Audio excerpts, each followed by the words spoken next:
Hello, hello everyone. How's it going? Hello, Harmless. Hello, Camillin. Hello, Mr. Taco.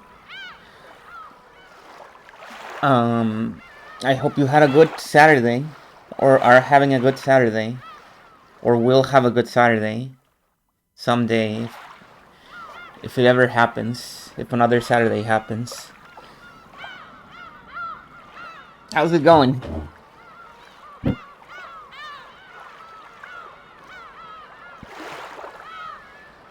This most mess up and evil. Yes, you're right. These are some evil numbers. When I get a 49 streak, I need to remember to play the Star Wars video. When the seagulls cry, which will definitely happen, and we'll be ready for it. Oh man, guys, I don't know why I watched the video. No, I do know why. Remember when we were playing Raymond's last stream, and somebody came and was like, "Oh, I watched like a whole stream of playthrough of Poppy Playtime 5," and I don't know why, but that really made me want to watch an entire video about the whole thing, and so I did. And you probably don't want to hear about it, so let's keep going.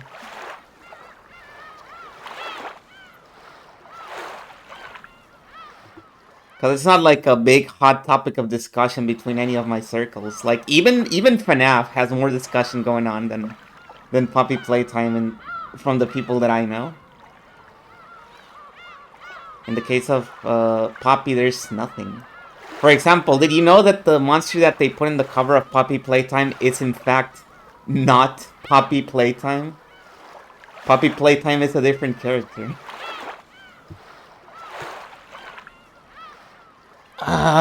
Bug, here's the thing. Turns out Poppy Playtime is kinda good.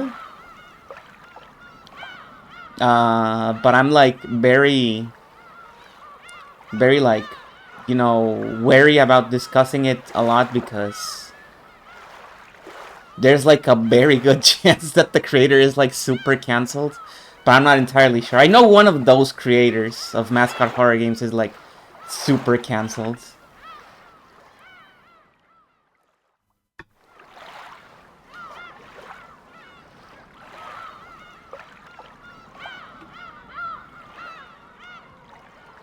Well, anyways, FNAF creator is super cancelled, I see. Like, not cancelled, haha funny, like cancelled, like, you know, when you say super cancelled, you mean it.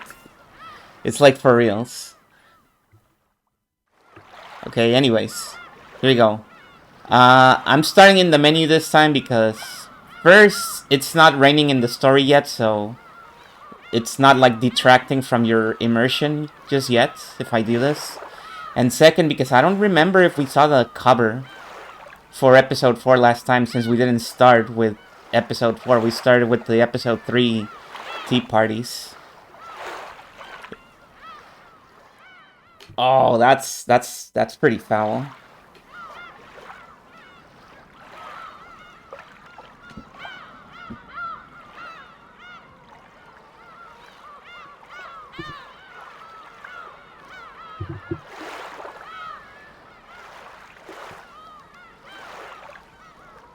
Okay, I'm so out of it right now. I think it's because I started talking about Puppy Playtime.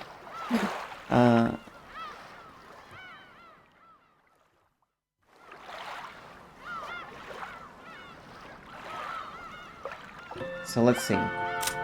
Here we go. Do you remember what we were doing last time? Last time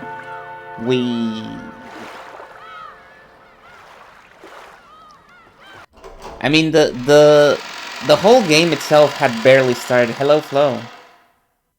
The whole game itself had barely started. As you can see, it is still the first day, and we're just getting to the house. Most of it was just pretty long flashback showing us some of Anjay's life, which apparently is pronounced Anjay.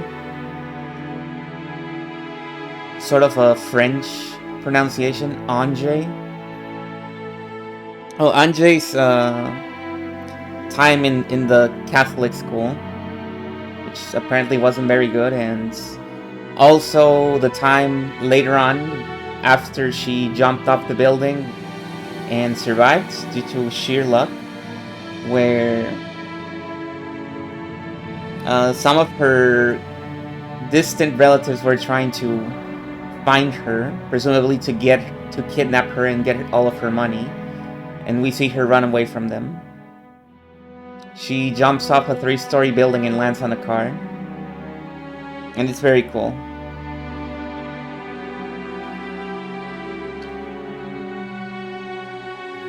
Okay, here we go. We're starting with Eva. Our favorite Eva. 3 months left to live. It was last year when you said that, right, Dr. Nanjo? I only spoke of what I could comprehensively determine from his physical condition at the time. As a result, this year too, it just so happens...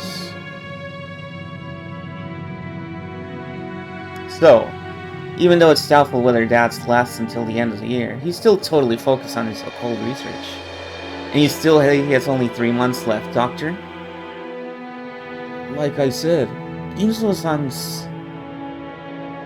Shouldn't you be happy that our respective father is still in high spirits? Out of a sense of parental respect, each one of you is so eager to greet father. Game Mad B, ever so slightly loud. Oh no, it's the Raymond effect again. Hang on. There we go.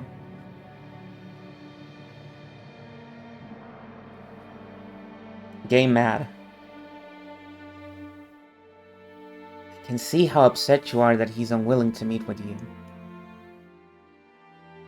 Considering that everyone has started aiming for the inheritance while the sun is still in the sky, I can understand why father wouldn't want to see you. You've got it wrong, Natsuhine-san. We just, Dad is an immortal, and he'll die someday. We weren't telling him to die, we're just saying that he will die sooner or later. We're just talking together about how to prepare for that. And that is precisely what's so disrespectful.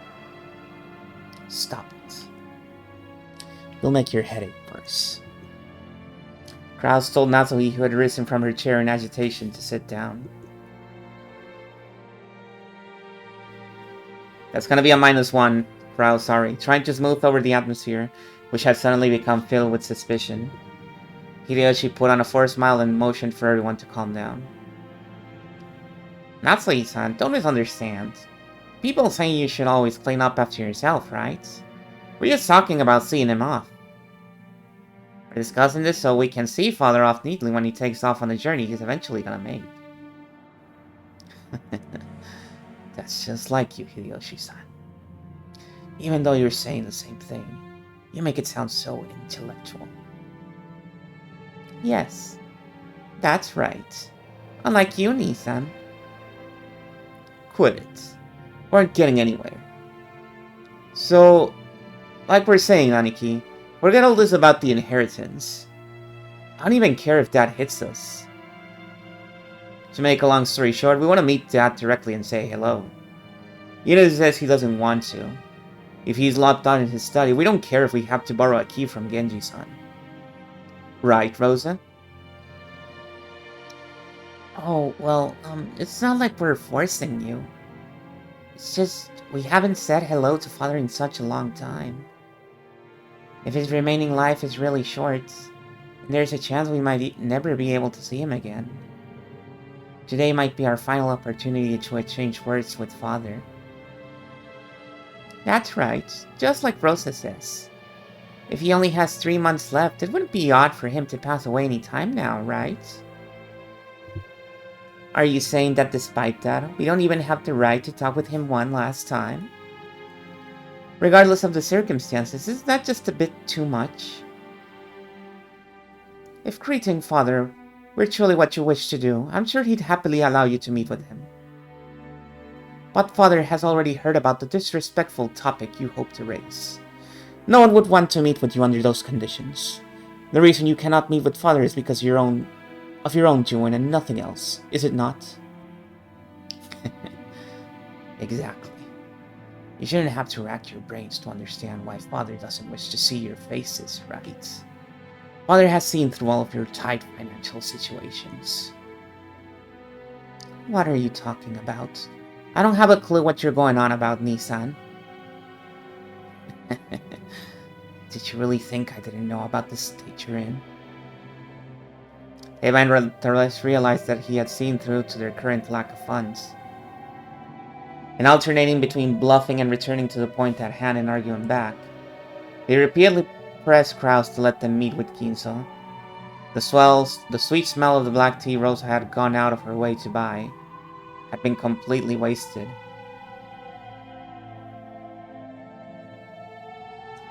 The black tea Rosa had gone out of her way to buy. I wonder if this is mentioned in the previous episode. That Rosa bought the black tea.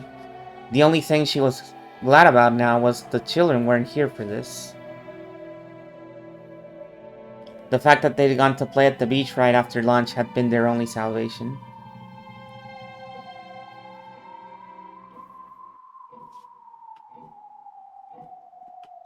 Eva made us still to tackle Kraus.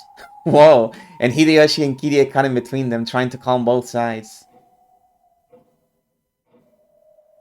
Yeah. I don't remember saying Rosa bought any of the tea. Perhaps in a different episode.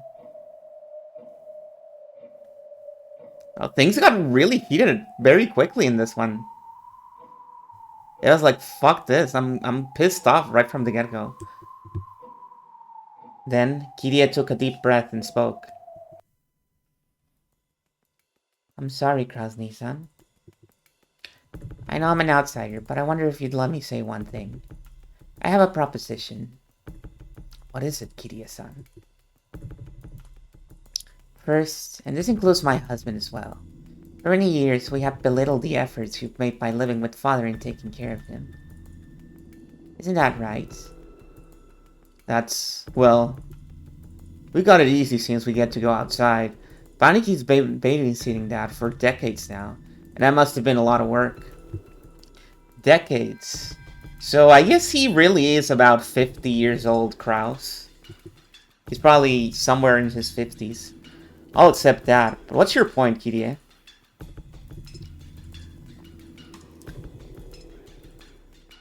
We must acknowledge that Kraus Nissan is Father's caretaker.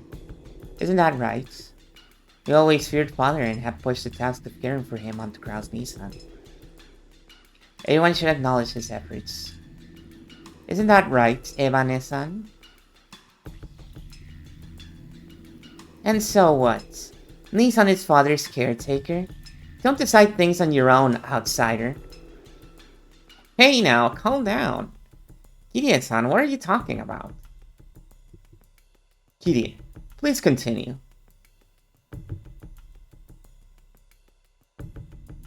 None of this shit would have happened. We should be more grateful towards Kraus Nissan and Natsuhine-san.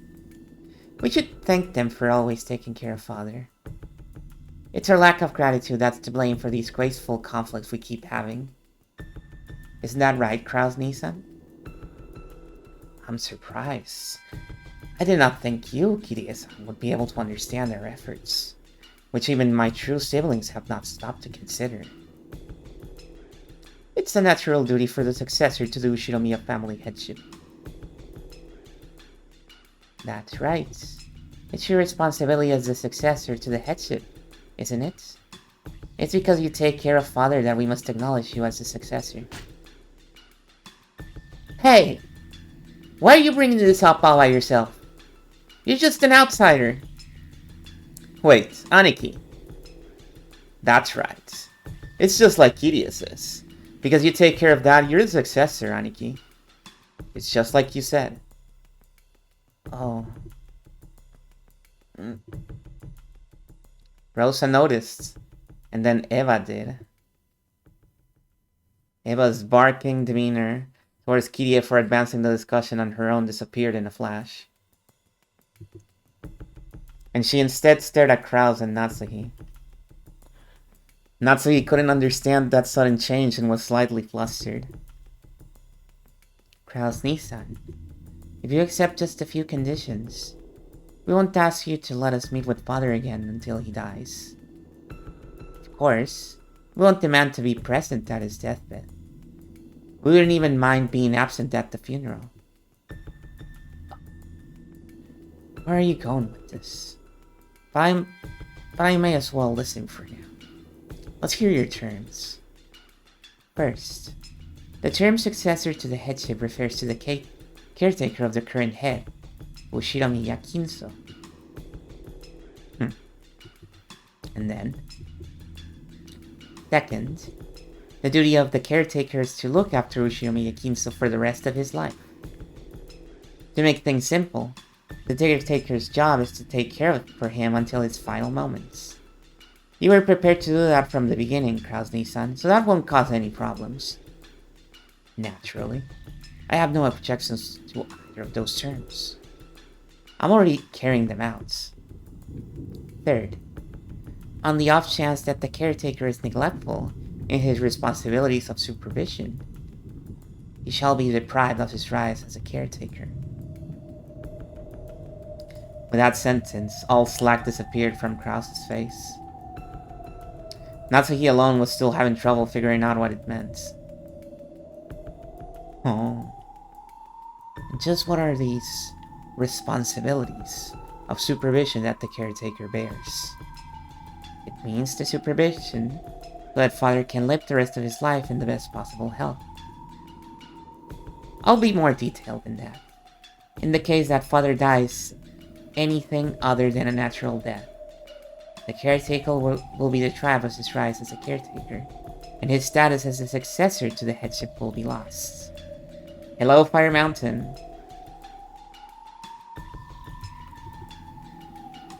If that happens, the next highest in rank, Eva-san, will be selected as a successor. What did you say? How can you shamelessly speak such nonsense? My. The caretaker certainly has a heavy responsibility. However, people can die in many ways. Yeah, we're working it out for sure. For example, senile old people sometimes die when food gets caught in their throats. Normally, this is called death by old age in its broadest sense. I mean, nobody truly actually dies from quote-unquote old age. Everybody dies from some sickness or another. It's just that you become more vulnerable to sickness, but nobody actually dies from old age as it is. I mean, maybe somebody did, but I doubt it. Because to die of old age would mean to die because literally every cell in your body decayed to the point where it could no longer sustain life, and that's... It's very hard to get that far in your life.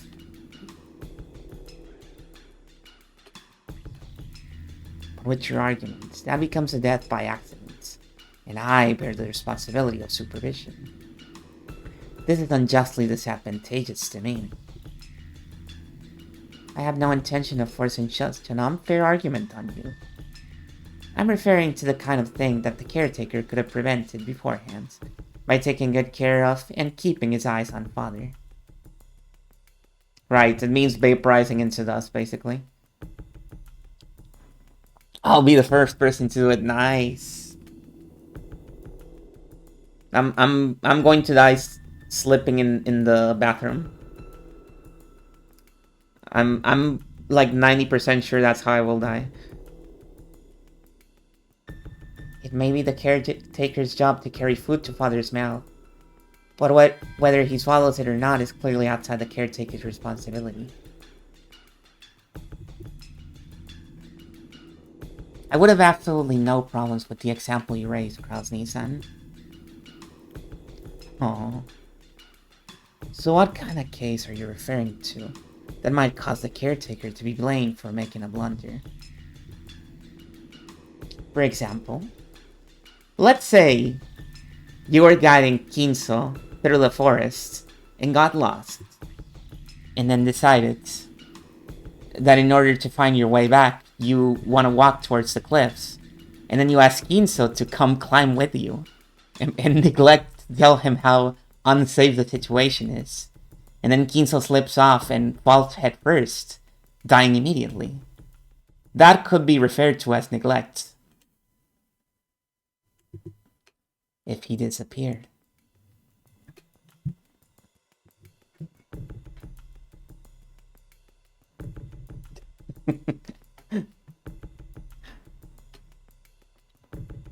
And then she's like, what? Why is everybody looking at me like that?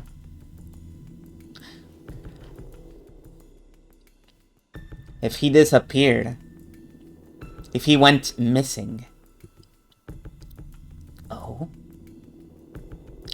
It seems that right now, Father is in a firm control of himself. But dementia might begin to set in. He might wander around when you aren't looking and get into some kind of accident. Or he might get lost in the forest and go missing. Wouldn't this type of case clearly be the responsibility of the caretaker? Father's mind is perfectly healthy. There is no need to bring up dementia.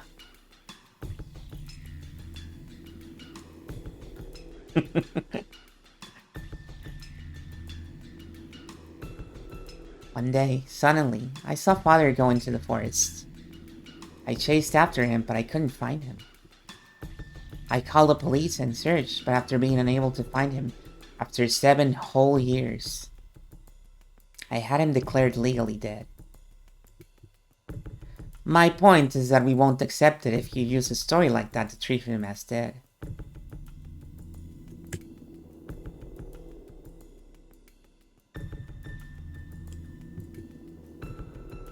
When Father passes away, an autopsy will certainly be carried out, and we will confirm that he died of old age in the most general meaning, within the bounds of common sense.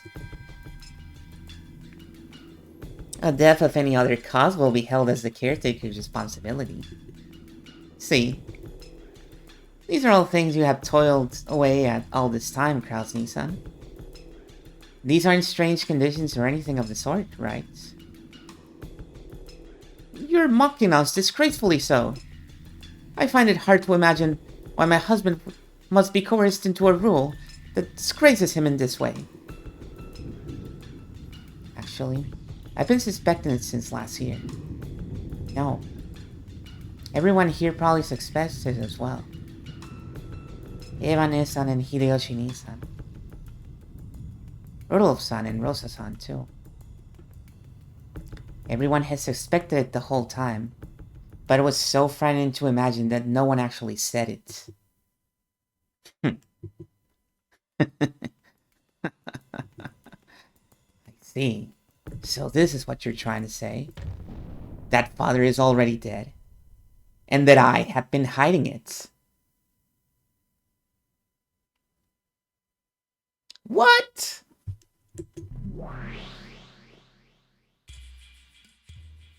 Ah, that's right.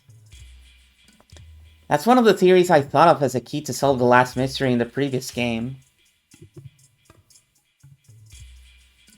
You mean the very last bit? The mystery of who killed Dr. Nanjo? That's right. The witch definitely said a lot in red. She mentioned the names of all 18 people and announced whether they were alive or dead. And then she claimed that there were no humans besides them. But with this theory, I can weave my way through that gap. I see. So this is one of the answers that doesn't cause those two to contradict. Makes sense. See what I'm saying? You catch on pretty quick. It's nice that I don't have to explain. No 19th person exists on these islands. And yet the strict lets us mix in an unknown new character. In other words, The names of all 18 people don't necessarily correspond to the 18 people on the island. That's it! The witch mentioned the names of 18 people one after another, and announced whether they were alive or dead. And on top of that, she announced that there were no humans other than the 18. There was a single illusion in there. It wasn't guaranteed that the 18 names of the people equals the 18 people on the islands. My boy. My man. I'm gonna bring out the image of the two Yoshis shaking hands going, my man. Shaking hands with Battler right now. When she named up all 18 people and announced who was alive and who was dead, she hit the name of the culprit X and instead mixed in someone who wasn't on this island.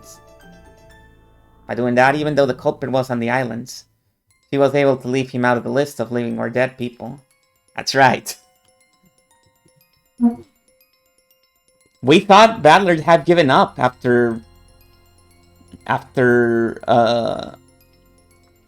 Beato bailed him out of the situation, but apparently he didn't stop thinking. He kept thinking. The person who was mixed in wasn't actually on the island, so he didn't count towards the total number of people on the islands. By this, even though the culprit counted towards the total of 18 people on the island, it was possible for his name not to be listed. The two statements in red are completely independent, so this theory creates no contradictions. If someone's name was used to hide the existence of the culprits, that name must satisfy several conditions.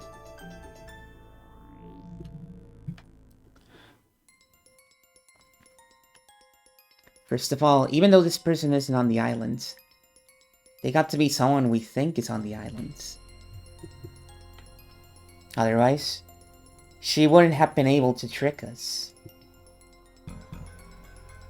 And it's best if this person happens to be dead. No alibi is more perfect than death. After all, at that point, the mystery was based on the fact that the crime was impossible for all 18 people. Is it something like that? Yeah, that's it. That person was grandfather. Now there's only one thing Kiryu-san can be about to say. We thought grandfather was locked up in his study, saying that he didn't want to meet anyone. But there's a possibility that he's actually dead already. And that Uncle Krause is lying when he claims that grandfather is alive. That's right. Grandfather was closed up in his room the whole time, and no one saw his face. Maybe he was already dead, and Uncle Krause and the others were conspiring together, trying to trick everyone. If Kinso dies, the distribution of the inheritance occurs.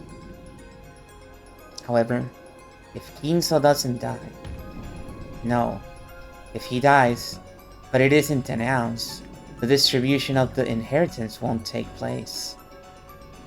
In other words, Uncle Krause could have all of grandfather's wealth to himself. That's right, he's got more than enough motive.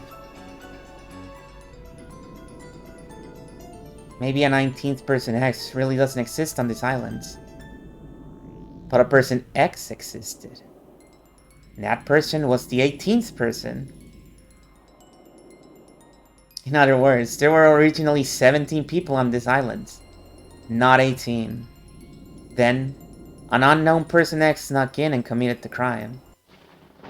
How's that, Beto? Come out. I've just solved the final, biggest mystery from last time. As Battler claimed that forcefully, the crisp sound of clapping came out of nowhere, and their surroundings turned bright, becoming the usual witch's tea room. Bravo! Bravo! I wish I could deny that someone as incompetent as you has finally gotten a feel for it. But somehow or another, you've managed to come up with a single answer. Even a lump of concrete can't stop thinking. So, you have now finally evolved into a being with intelligence. You might say you've finally taken a step forward from the crying creature you were before, just licking my shoes and grinding your teeth. She really said autism be damned, my boy can work a grill.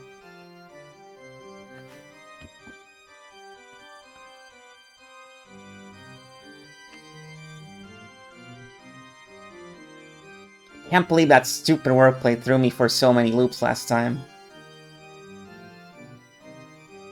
My lameness pisses me off. Alright, Pato, repeat it. If you can announce that the 18 people on the island included Grandfather, just try and do it. Yeah, you can't, because he was already dead. This is the end of your deception.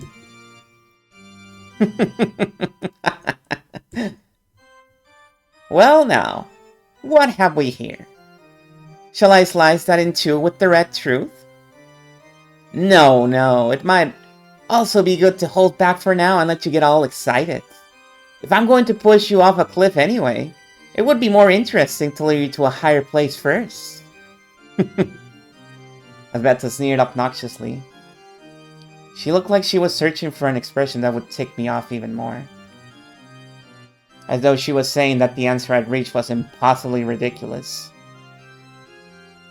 Compared to me, annoyed as I was with the witch's attitude, Gretel, I forgot she was calling herself Gretel. Gretel had a blank and composed expression on her face.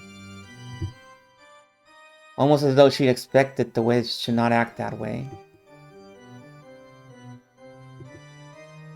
I see. Just like how Battler has learned and grown, so has the witch. What's wrong, Beato? Don't act so tough. I asked if you can repeat it. Answer.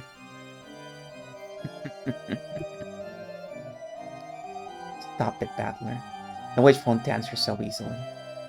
She won't do it until she thinks it'll benefit. What? What do you mean? You've been toyed with this by this red truth in the games up until now, so the witch has used it many times. But now the situation is different. You're trying to draw the red truth out of her, and are instead using it as your weapon. Hello, Willow. In this situation, there's no way the witch will keep firing off the red without reason. Right? Gretel, or whoever you are, it seems your mind is quite sharp. Unlike Battler's. What a fearsome enemy I've welcomed in. That is correct. When Battler hopes I'll use the red truth, do I have any responsibility to do so? No! I don't even have a crumb for that croissant you ate this morning's worth of responsibility to please you. You bastard! Yes, that's the face. I started playing with the red truth just because I wanted to see that face. I have no reason to play around if it won't give me a chance to see you look like that. You just don't like losing, right? Just saying whatever you can to trick me because you can't answer my demand won't work. Don't be so full of yourself. An answer like that could be cut to pieces without any effort. But I won't go out of my way to speak it in red. I won't say it because that's what you're asking me to do. Do you know why? You just said it. You want to push him off at the sweetest spot. This ill-natured witch is saying she won't use the red anymore because that's what you want. In other words, she won't go along with this game of telling her to repeat things anymore. Exactly. Unlike Battler, everything goes quickly with this girl, with no need for explanations. I will say what I please with the red truth at the time that I desire. That's it. Basically, it's the witch's right to use the red truth as she pleases. She doesn't have to use it at whatever time the human side desires. But even that depends on the situation. The situation? Which is insane? What do you mean?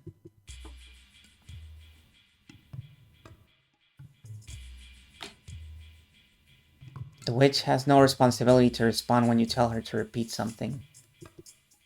But it does become her responsibility if, and only if, you claim can destroy the witch theory. After all, in this trial court without a judge, that which is not refuted becomes the truth. Just like how the witch theory made by the witch will instantly become truth if you collapse and stop thinking. Then, since she doesn't have a counter-argument for my guess, that means it's right.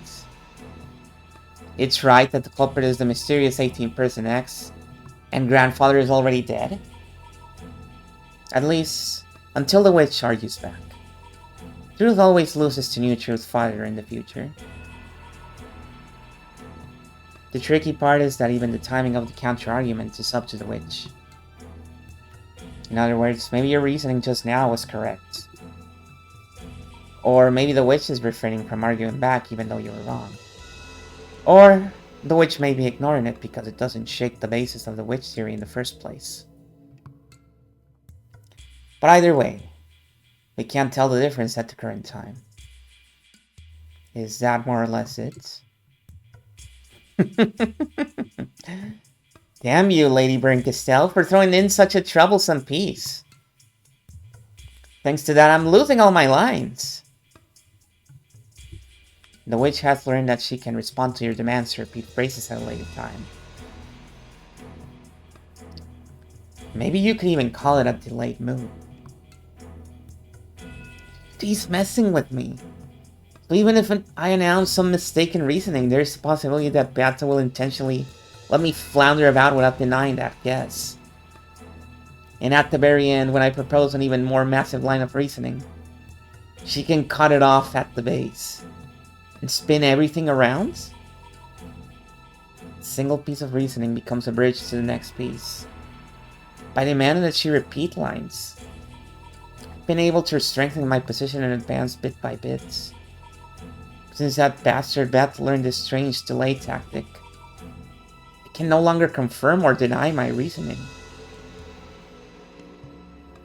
This is like finally finding a stab that'll let me search around in the darkness, only to lose it right away.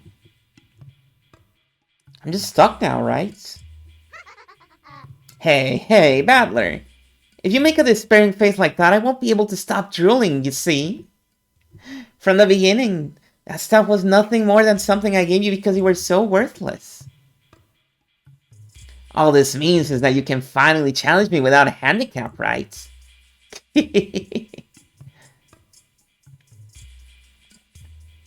But that alone doesn't change the fact that demanding that you repeat things is one of Battler's ways to fight back.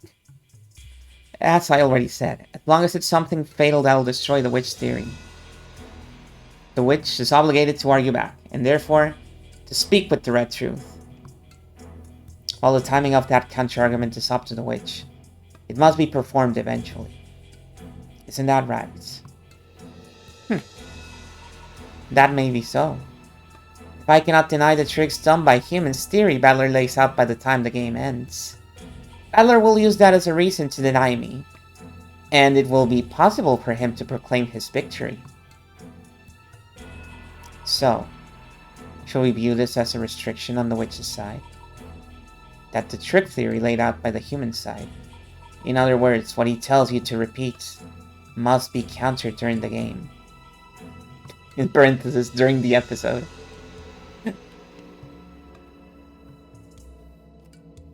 Let us break the fifth wall for a second, they say.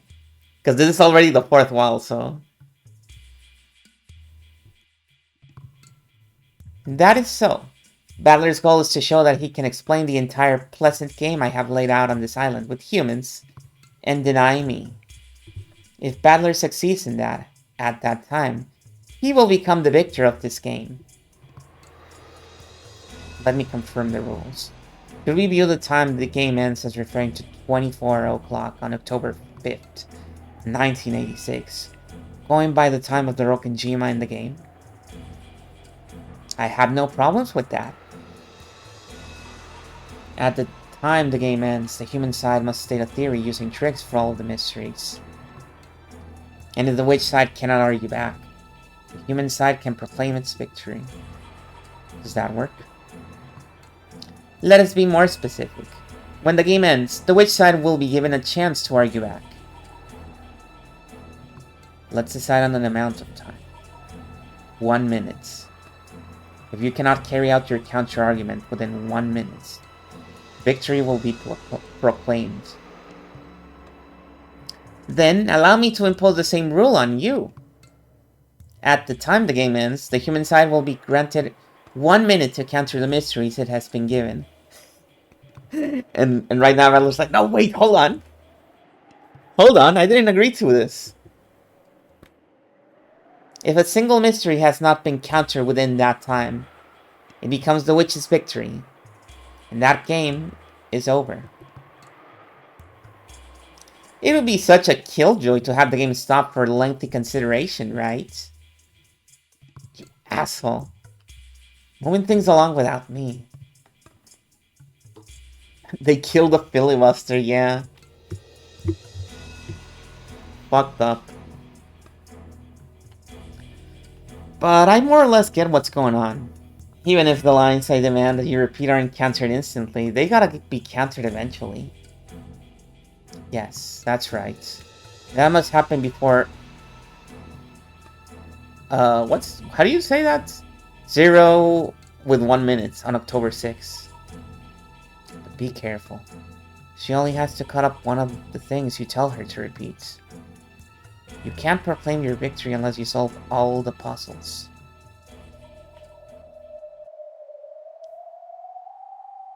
Just as I can use the red. From now on, I will allow you to use the blue, battler. When explaining my magical murders with humans and tricks, you may state your claims in blue. I am responsible for countering your blue with the red by the end of the game. Blue. So I'll talk in blue when I tell you to repeat things?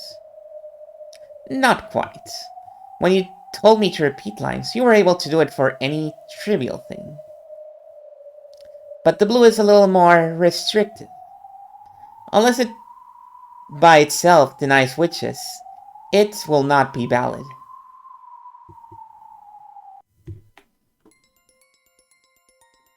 Blue! It's starting to get confusing, but it's more or less something like this. For example, let's take one of the riddles in the past where I asked her to repeat something. The actual number of master keys is 5. That had been to confirm that there really were 5 master keys when she claimed that there were no more than 5. But since that by itself wouldn't deny witches, I can't say it in blue. So, in order to speak in blue, I need to say something like this. The actual number of master keys was greater than 5. The culprit entered or exited the room with that extra key. Only then would the witch, who claimed that this was a closed room murder made with magic, be responsible for making a counter-argument. In other words, I can't demand that she repeat something that merely confirms the premises of my reasoning. That will probably be a significant disadvantage for me. It's enough to make the red bat who used to toy with me until now look extremely merciful.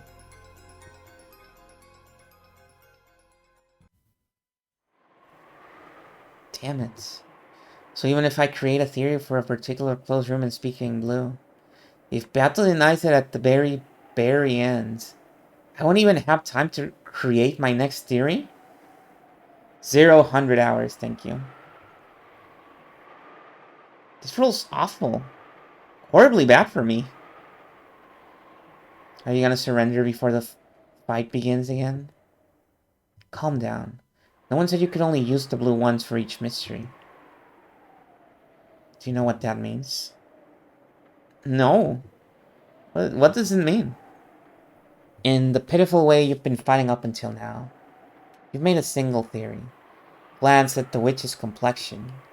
And if that one didn't work, you then start making another theory. You won't corner a witch like that. Then how should I fight? You don't mean... Yeah, that's right. You don't attack her riddles with a point. You assault them with a wall.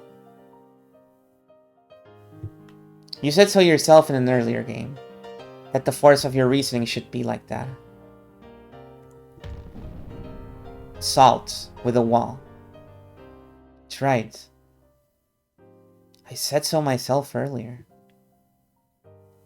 Guessing and trying to expose the mystery is like trying to shoot a distant target with an arrow. Until now, I've just been shooting off arrow after arrow, asking the witch if I scored a hit, and preparing my bow again once I'm told that I've missed. Oh my god, this track is so good. We've already heard this one, but it's been a while.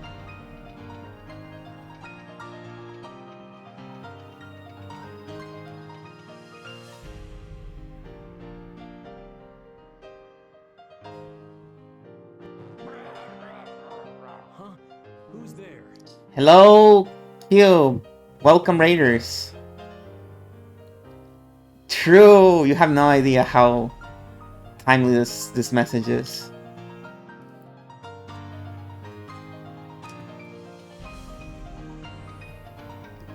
Hi, Cube. I hope you defeated Sigma. You did. Nice. Let's go.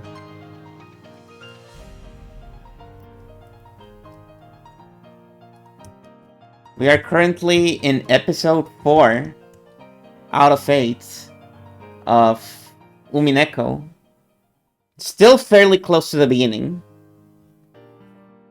But if you are mindful of spoilers, you might want to duck out. I don't remember what this one is called. I think it might be called True. Nice. Awesome.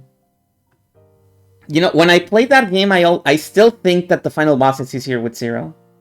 The entire rest of the game is harder, but only the final boss is easier.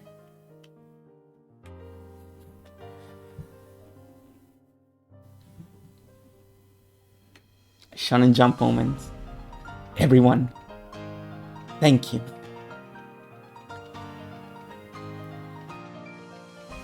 There's no way I'll hit that rate. Anyways, for those who are still around, we just discovered the blue statements, and we can now use them. Bullets might be a better example than arrows. If you take one shot after another, at a distant target with a handgun, you probably won't hit it easily. I couldn't tell. Did the notification play? I don't know. Anyways, thank you, Neo Zero, for the 4 months. So how can you hit it? If a handgun doesn't work, use a shotgun. Instead of a single bullet, beat her down with a shot comprised of countless projectiles at once. Shot scatters so it impacts a wide area. That makes it optimal for shooting small, fast targets like birds. That's right, there's no rule that says I have to guess like a pistol. Shooting one shot at a time. Making a single theory and just hoping that it hits is no better than stopping your own thinking. Blast away with a massive number of bullets, of guesses, and make them impact like a wall, so that only one of them hitting the target is enough. Blue, huh? I get it. If your red truth is a razor-sharp katana, and it looks like my blue is a shotgun.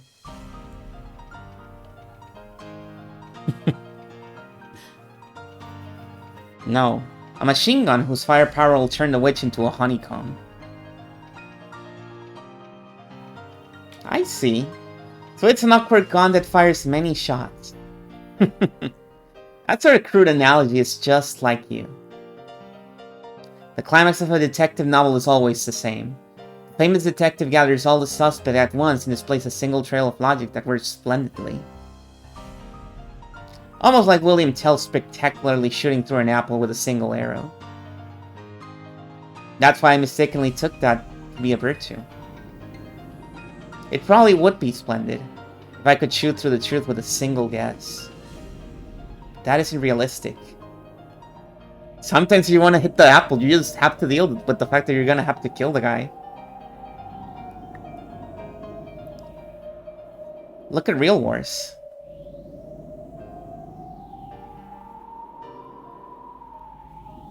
There is no confusion.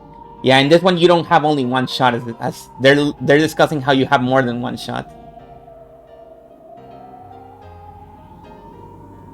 They put him in Echo in Fortnite. I would probably not do anything. I would feel weird. I would ask them to import the 3D models somewhere else so I can see them. And put them in another game.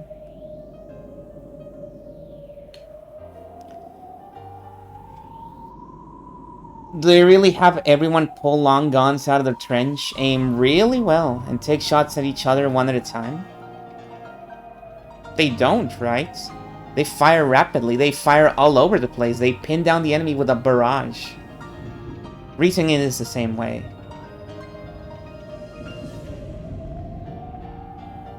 It would be so good. Because of that weird virtue, I've been stuck thinking it's better to take one line of rethinking at a time. We humans can fire off countless guesses and possibilities. The bullet is the power of imagination. Suspension of thought is a clock barrel.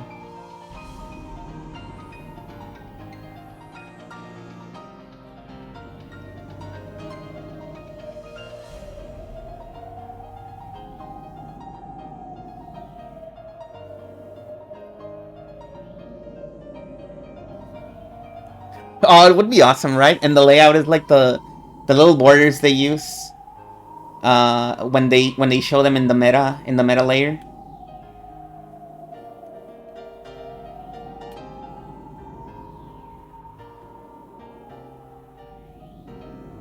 Now what's this? Oh well. The pathetic way I've been racing up until now is like a pea shooter. I've been so lame, weakly firing off shots, getting them denied in red, and taking the next bullet and reloading.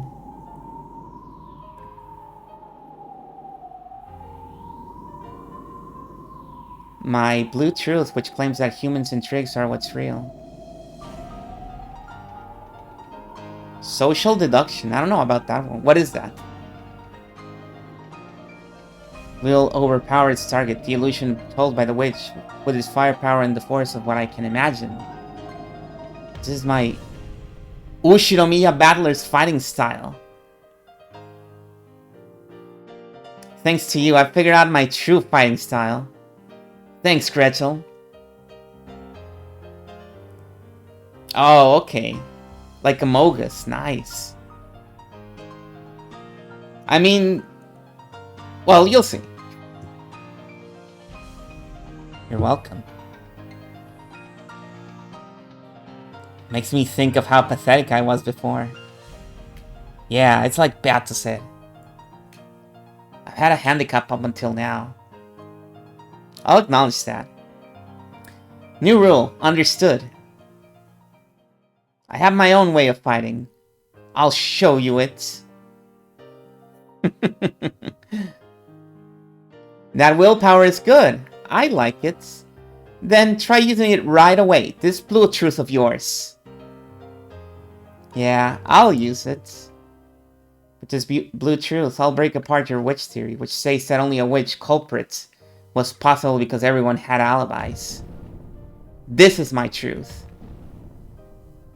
Ushiro Miyakinso is already dead. Therefore, the true number of people on the island is 17. By adding an unknown person next to that, it becomes 18 people.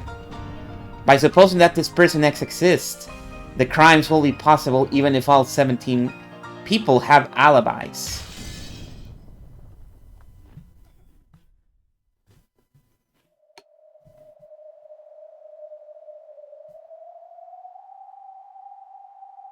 So, I want to mention something here because it's... I only noticed it now because I'm reading it the second time. The story was technically already using blue statements. It's just that the characters weren't aware that they were using them. You ever notice that when a character that was in battle had said like some big breakthrough statement reveal, you'd hear the bind boom sound. The boom. That was a blue statement. Every time you hear a blue statement, you hear that booming sound.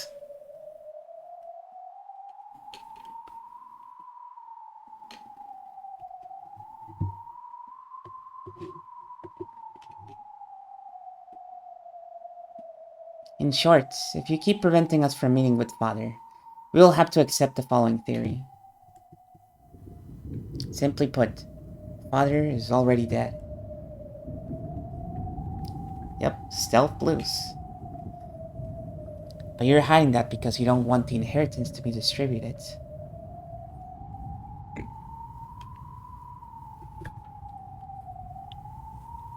Ridiculous. That is correct. This is worse than ridiculous. I have never heard such an insult. It'd even be possible for us to check by force whether he's alive or dead with the police there to witness it. Isn't that right, Evan-san? Yes, that's right, Nissan. There are also for the way we could set you up. We could easily arrange for a situation where you have to hold a meeting with Father under the supervision of a third party. Still, I think that would bring a lot of shame to the Ushinomiya family. That's why I'm making this proposal. Here we have the responsibilities and duties of the caretaker, and a penalty in the worst case scenario. If you consent to those terms, we'll be able to refrain from doing anything like dragging Father outside. Yeah, that's right, Aniki.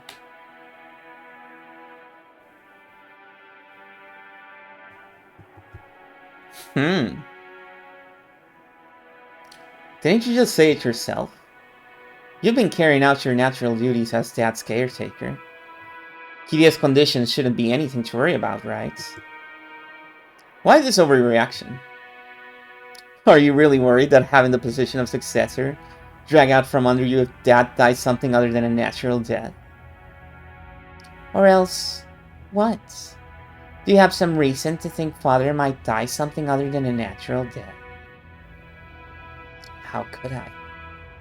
I see. Now I do understand how Father feels. How pitiful his later years have been for him, unable even to die as he pleases. Yes, his later years surely have been pitiful. And the thought that these later years are already something of the past is exactly what we're suspecting. You could completely clear the suspicion away just by letting us meet with Father. So, even after being humiliated by us this much, you still won't allow us to meet with him, Kraus-Nissan?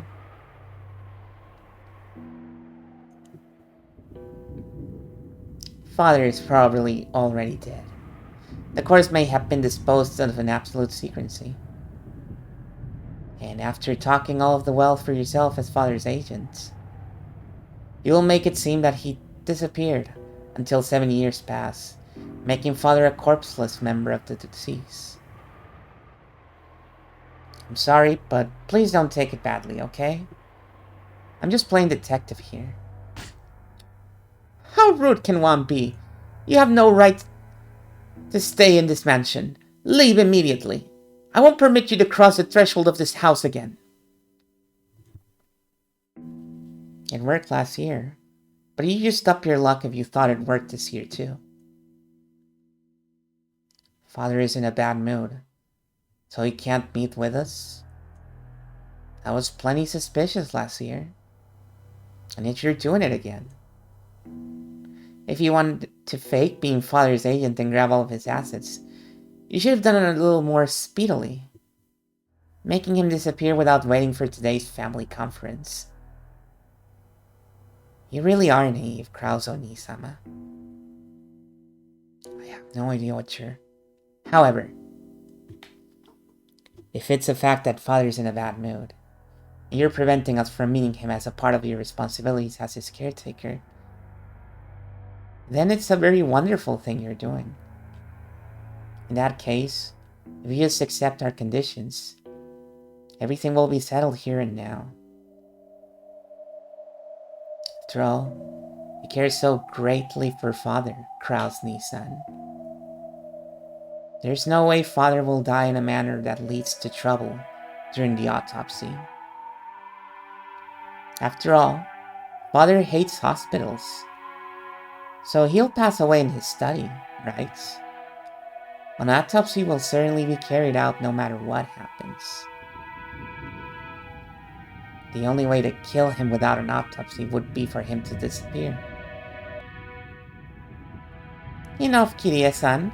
I think you bullied Nissan enough. Eva rebuked Kirie in a sickeningly kind voice. Considering the situation, that was impossible. Which is why it was sickening. I'm sure Nissan has his own difficulties to worry about, as well as his pride. True, Nissan might consider that one of his natural duties. But if you force him to put it on paper and assign penalties, I could hardly blame him for getting suspects. Don't you agree, Rosa? Yes, that's right. She might have made light of Krasny-san's pride as the eldest son a little too much. I'd feel bad for him if we were to force him to sign a statement regarding the duties of the caretaker, as Kirie-san has laid them out. That's right. You're doing a good job, Aniki. Taking that into account, we might consider avoiding all that about signing strange papers and worst-case penalties, and leave everything to you. You people.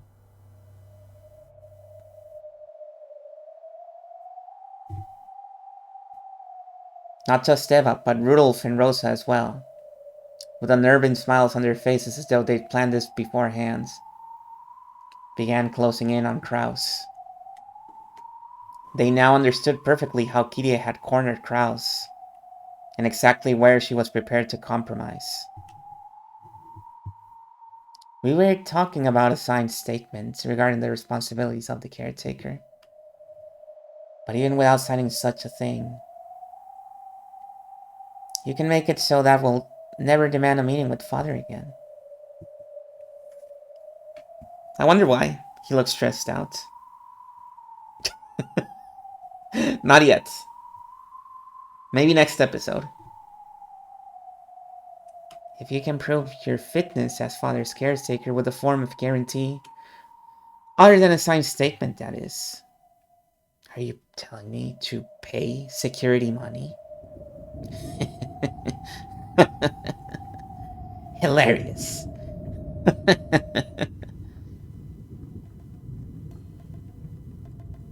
The security money will be paid to Eva-san, Rube-san, and Rosa-san. 3 billion yen each. As our deposits, you will transfer 10% of that. 300 million yen before the year is out. 9 billion? I don't have that kind of money. After Father passes away, you should be able to work it out. We managed to investigate at least that far. You should be able to handle a deposit of 900 million yen in your current financial situation. And it should even be possible for you to borrow it from Father, right? There's no need for obvious charades anymore. How unpleasant. Truly unpleasant. It is at that. Even just the discussion of Father's inheritance was far too disrespectful. Father is already dead.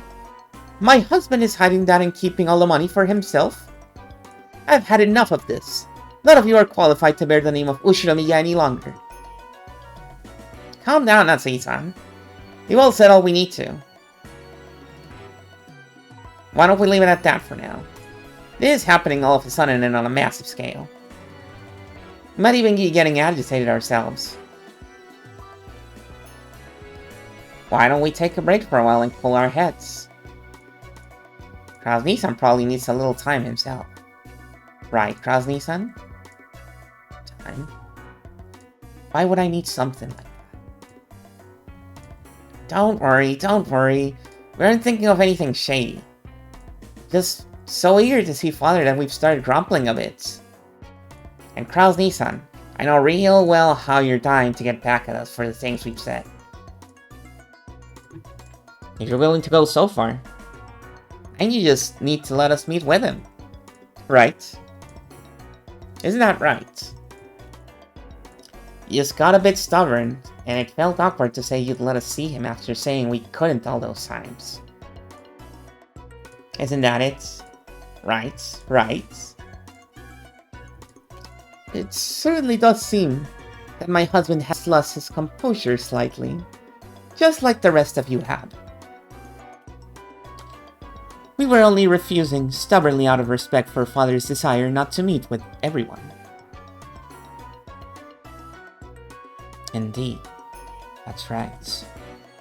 It was turning into another sibling fight like the old days, and I started feeling stubborn as well. Let us cool our heads.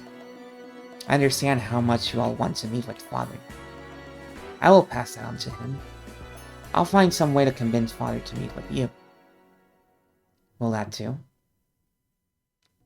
Yeah. I think it'd be okay to give Krasny-san some time to persuade father. Yep. We're counting on you, Aniki. Please persuade him to meet with us. You're all your dad's caretaker. And as for persuading him, let's set a limit on it to sometime tonight, okay? When tomorrow comes, we'll confirm father's well-being, even if we have to break down the door to his study. You have no problems with that, I take it. Nissan. Do as you like. See, it seems even the time I've been given to persuade him is short. Let us go, Natsuhi. We shall ask him to join us for dinner at least. Right. Crowd left the parlor with Natsuhi. Once their footsteps disappeared, Hideyoshi took a deep breath, smirking and flopping onto the sofa.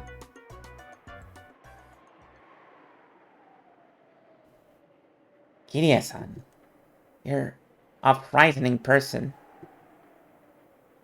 Sorry for speaking out of turn. I apologize. No, you didn't corner him like we'd originally planned, but in the end, this was even better. Just like always, I've got to bow my head to you.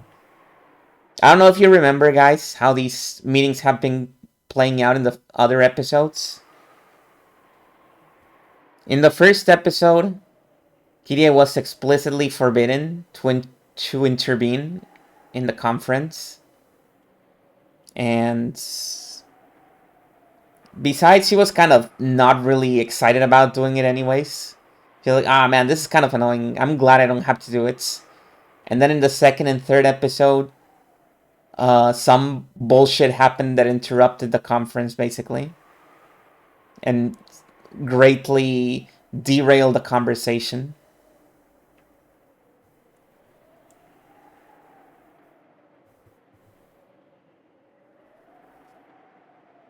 But can he really prepare 900 million? I believe we estimated that 700 million would be the most crowds Nissan could afford with his current financial situation. Isn't 19 million gouging him too much? If he can do it, that's fine too. If we do something like lowering it to 750 million, so Krause Nissan can save face, it'll look like we're compromising and it'll be easier to settle, right? And if he really does come out with 900 million, it's even better. Nissan is probably having a strategy meeting with Natsuhi-san about now. It really will be interesting to see what kind of twisted logic our proud Nissan comes up with as an excuse. Convince father? There's no way he can. There's no way to convince someone who isn't even there.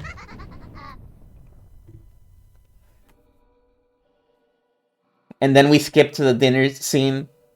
And it's like, hey, where's Kraus? And it's like, hey guys, it's me, Kinso, your dad. How's everyone doing? And it's very clearly Kraus with a shaved head and a fake beard. That would be awesome.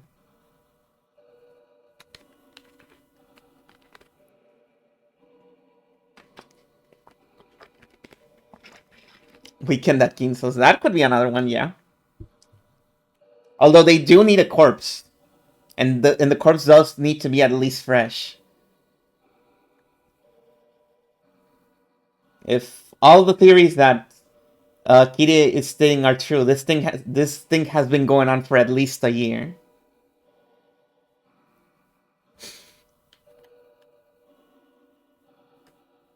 The siblings have all come despite their various circumstances for this annual family conference. Krause and Natsuki could be seen in Kinso's dimly lit study.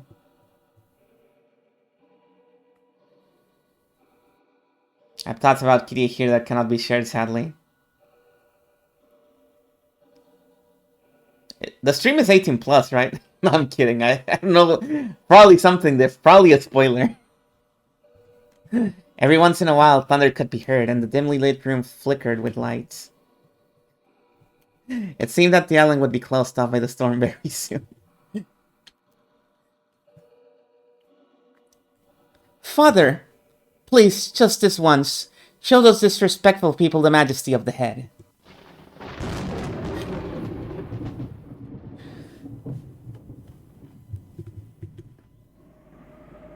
It's useless. I think Kinso said that. Probably.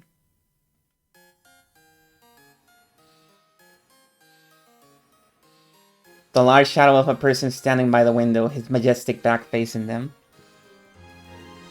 answered quietly and forcefully. He hung his head and shook. Eventually they could hear a mumbling laugh over his shoulder. It's useless! It's all useless!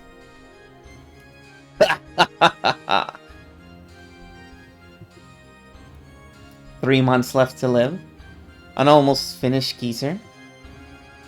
To whom exactly are you referring? You fools! Did you wander over here because your siblings threatened you? Know your shame. It's fucking insane faith. The first time I saw this was another jump scare for me. The two big jump scares, also really good in mode. The two biggest jump scares in the story up until this point for me are that face and the face Eva does at the end of episode 3. As Kinso turned and brushed his cape, it flashed forcefully through the room's stale air. The air pressure truly signified Ushiromi Kinso's majesty and willpower itself. Nice. Okay, here we go. I heard a noise. I heard a bio noise. We are in the non-humans page because, as you've probably noticed, the two bios... Oh, now there's 3. Never mind. The 3 pages are divided between this way. This is everybody in the conference. Everybody who was around in the family conference. The quote-unquote 18 people. At this point, apparently that is a point of contention. The second page is the non-humans. So all the witches and other supernatural elements, including Ronov and Virgilia and the Stakes of Purgatory and all those people who are still not here. I wonder why they're not here.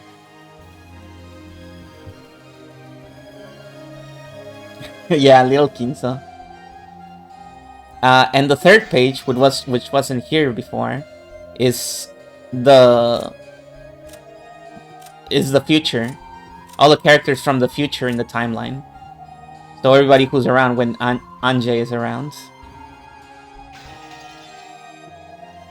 So now we have a bio for Kinso in the non-humans section. Goldsmith is Kinso's sorcerer name. His skill as a summoner is legendary for the current era. His summoning ability surpasses even Beatorice's at times. He's such a weird looking guy. However, he's very mismatched, excelling in some areas while fatally lacking as a sorcerer in others. He's min-maxed. He's got that fucked up build. Magic with enough power to reheat a cup of black tea may be beyond him, but he's capable of summoning demons with magic strong enough to boil the sea. The source of his magic is found in arithmetic miracles, and his magical compendium is unique. Later on, even Beatrice took note of this and rearranged her own compendium accordingly.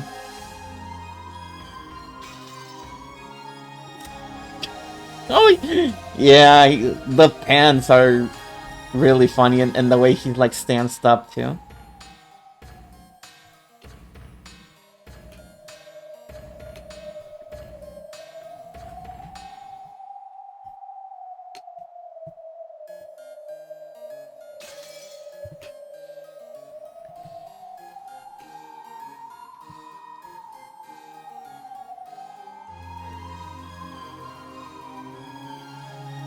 He's trying so hard to look buff and cool. I hate this guy. I mean, he probably is buff, because you know he's a mercenary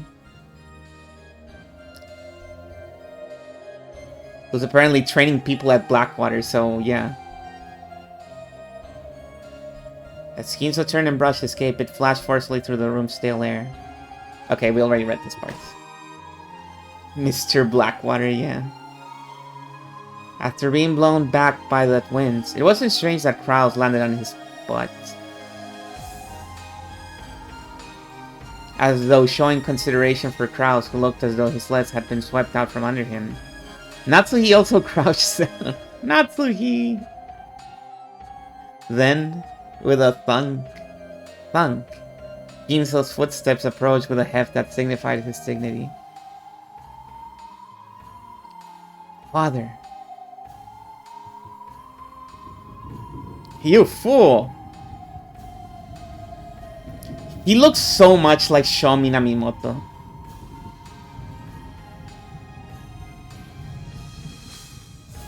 I heard from Kanon.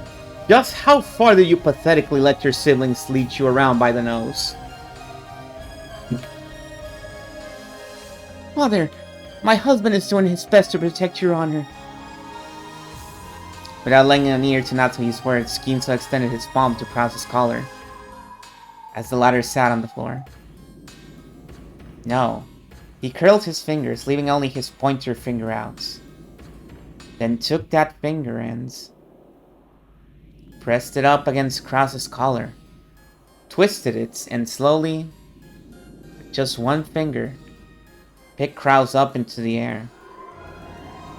You really are a pathetic fool.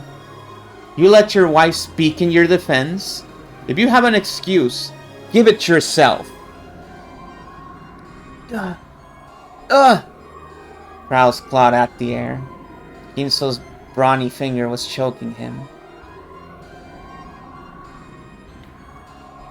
He couldn't even open his mouth, much less talk.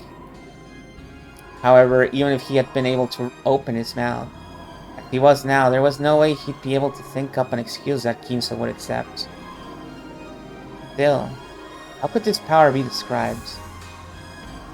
I mean, they're probably implying it's magic, but I'm really just imagining, yeah, just some Baki shit where Ginso is just absurdly strong.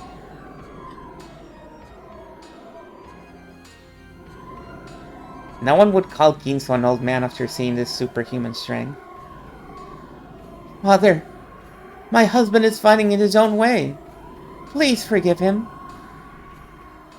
Natsuhi. Fighting is a process you go through before winning. The process you go through before losing isn't called fighting. That's called being pathetic.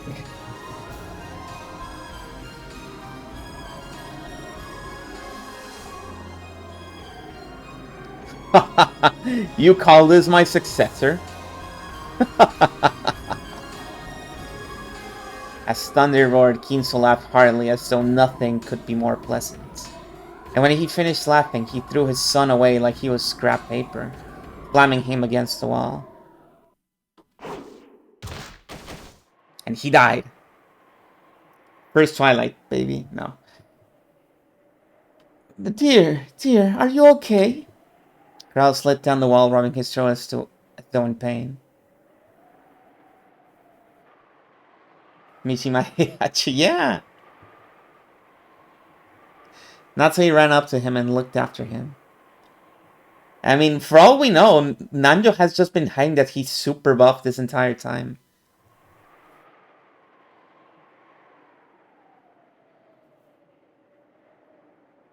But without showing any interest in the two of them. Ginso returned to the space near the window, as though he had been there the whole time, and looked up at the thunderclouds of misfortune. I thought I would have no regrets in my life. If only I could meet Beatrice. But it seems it won't go so smoothly. It was promised from the beginning that nothing received from the witch would remain. However, the Ushinomiya name is not the property of the witch. Who is fit to succeed that name? Seems that this alone must be resolved by my own hands. Rejoice, Kraus! I have changed my mind. Father? So, I have no desire to have dinner with you cowards. However, I will attend the family conference afterwards. Father, thank you very much. There, I shall make a great announcement regarding the succession of the head. I will resolve your foolish quarrel myself.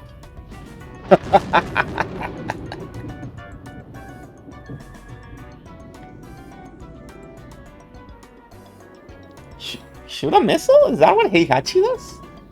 Isn't he a fist fighter?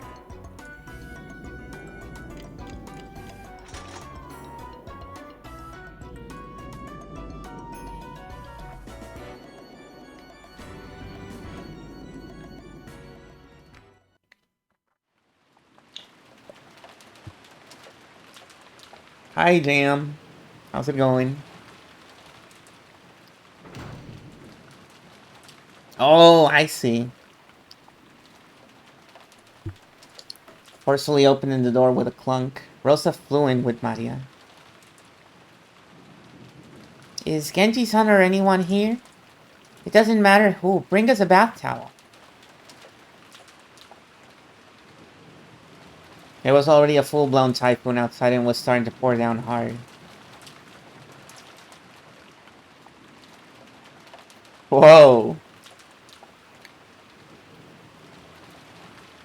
I'm sorry. I hope you get better. Even though she'd had an umbrella, Maria had been in the rose garden amid all the wind and rain the whole time. She had grown ice cold. Maria had gotten into a minor fight with Rosa in the rose garden and had been told to stay there. She had done as she was told and had continued to wait in that spot even though rain was pouring down. Rosa certainly had gotten a little emotional and angry. Yeah? But Maria's stubborn wind was probably more to blame. Okay, narrator, what the fuck? Do you think this is my first rodeo? Your audience is not 5 years old. They can retain memories. They have read everything before this point. The cousins who had seen that exchange were relieved to see that mother and child were close to each other again.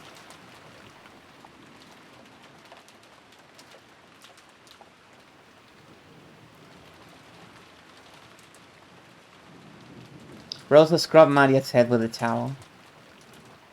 She seemed overcome with worry that Maria had caught a cold, but Maria herself was nonchalant.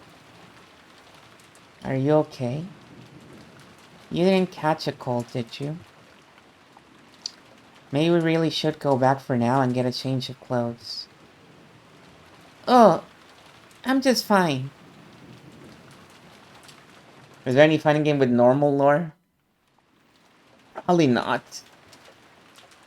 More importantly, I'm hungry, so what's better than changing clothes? Oh!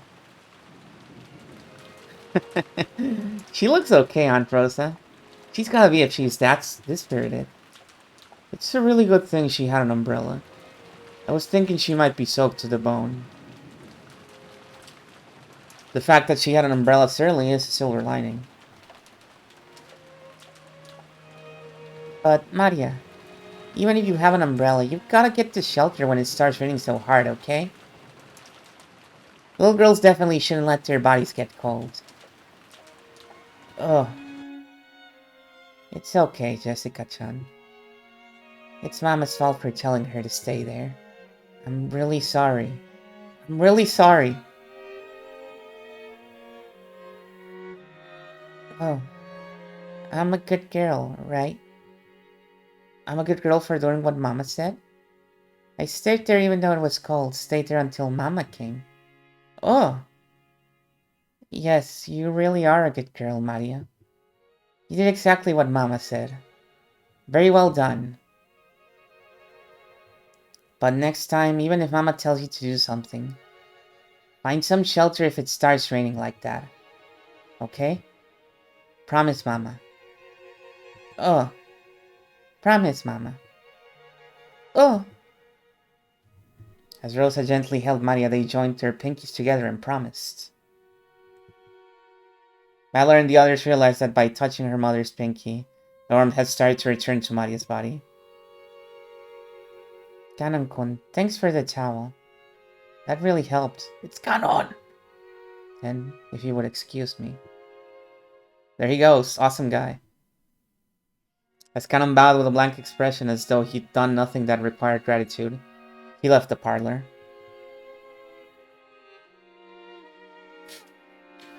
Okay, it's already dinner time.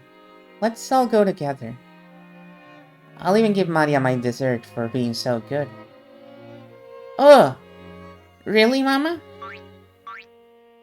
Oh, get dessert! Oh!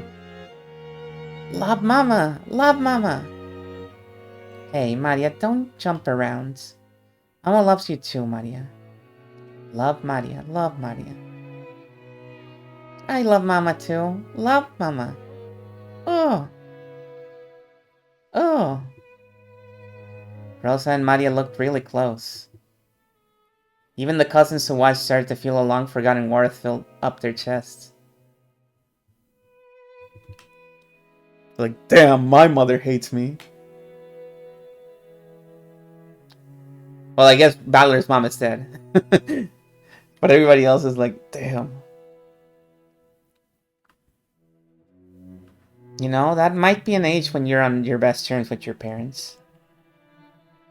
It wasn't like that for me. Mom was always yelling at me to study, study, study. That's because they love their children. A parent's love isn't always gentle and indulgent. My mother was strict with me too, but now I realize that it was because she treasured me so. Ugh! Love Mama, love Mama. Love Maria, love Maria. So, shall we get some food? Let's be friends and hold hands. Oh! Be friends and hold hands. Mama and me. Friends, friends. Yes, that's right. Mama and Maria are friends. We'll always be like this. I love you, Maria.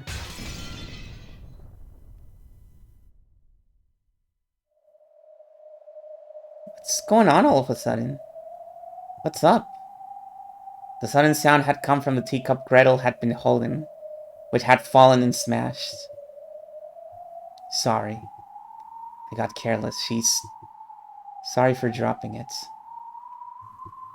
The cup on the floor had smashed to pieces. Would it really have made such a sound and smashed to pieces just by being dropped from that height?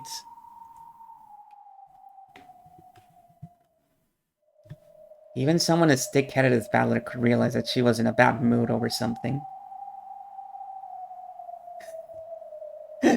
Fuck this! Love between mother and daughter? That's gay. And she leaves. But he couldn't understand why she had suddenly grown so displeased.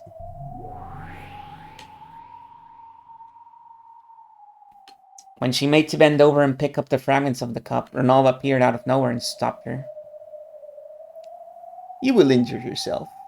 Leave the cleaning up to me. Shall I bring you another cup of black tea? I don't need it. I guess a demon's black tea just doesn't match my tastes. Oh, To think there's someone whose tastes aren't satisfied even by Renov's tea. I must respect your disarming palates. I'm getting bored, so I'll go out for a second.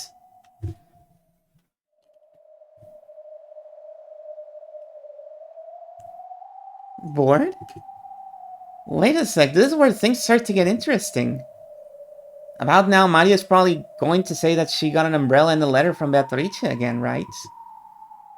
This is the essential part. Excuse me. Sorry, I'm counting on you to clean this up. Leave it to me. Without saying anything else, Gretel disappeared of her own accord. Her form literally melted and disappeared into thin air. There was definitely a displeased expression on her face. But neither Battler nor Ronov, or, of course, not Beato either, could understand why her mood had so suddenly worsened. It's the best part. All that remained was the scent of the black tea she'd spilled. I mean, I guess these scenes are important in the sense that they're like the only things that always happen. You always see like the big talk between the parents where they're trying to coerce Kraus, and you always see the scene where Maria gives them the letter. And the important thing of watching them is that the scene doesn't always play exactly the same. I don't like it. No. To be more blunt, disgusts me. Oh? Why are you so irritated, Angie? Why, you say? Isn't it obvious? Oh, I don't understand. Even Maria Onechan, with that blank expression on her face, irritated me. As I held my hand, palms up in the empty air, from out of nowhere a single book landed on them. It was Maria Onechan's diary. Even though I didn't turn the pages were flipped through, despite there being no wind. And the door to Maria Onechan's world opens. Why do you think I'm not happy, Angie?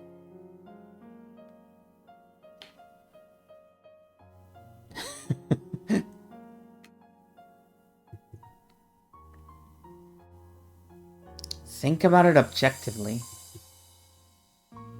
By objectively, you mean from your viewpoint, right?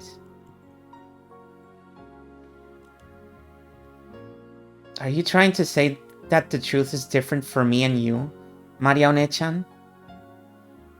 Truth can change its form depending on the observer. And observers from the future always override that form.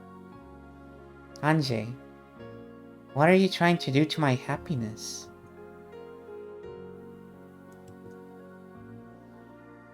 The pages of the diary were flipped through at greater and greater speeds. Then a brilliant light poured out from the depths of the diary, swallowing everything up and painting over everything with white.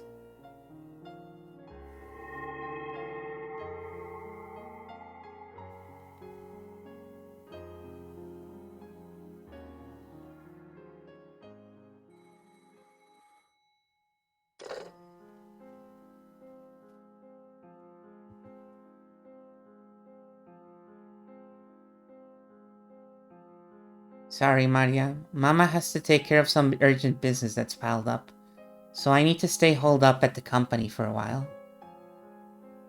I probably won't be able to come back home until late at night the day after tomorrow. Oh. Then, what about your promise to go to the movies with me on Sunday? The movies? Judging by Ross's tone, she had clearly forgotten that promise. But Maria's response to that was an apology for asking. I'm sorry. Maria apologized for troubling her mother by asking that question. I'll stay home. I will definitely wait patiently. I'll take a bath every day and change my underwear. And I know where the money is. I'll go to a different store every day. I'll try not to go out too late. If a policeman asks, I'll say I'm running errands for Mama. I'll do what Mama says, like Mama says.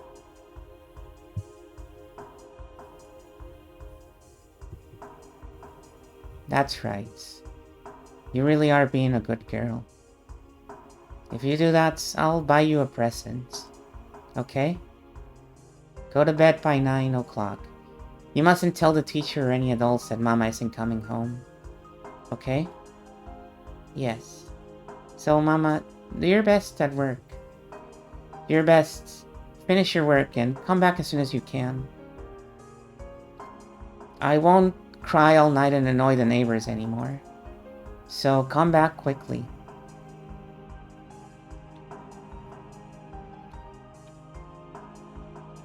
Well then, I'm busy, so I'll hang up. Be a good girl and wait. Don't do anything you shouldn't. Goodbye.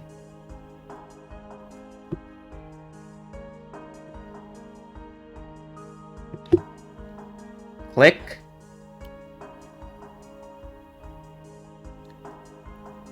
Alright guys, it's time.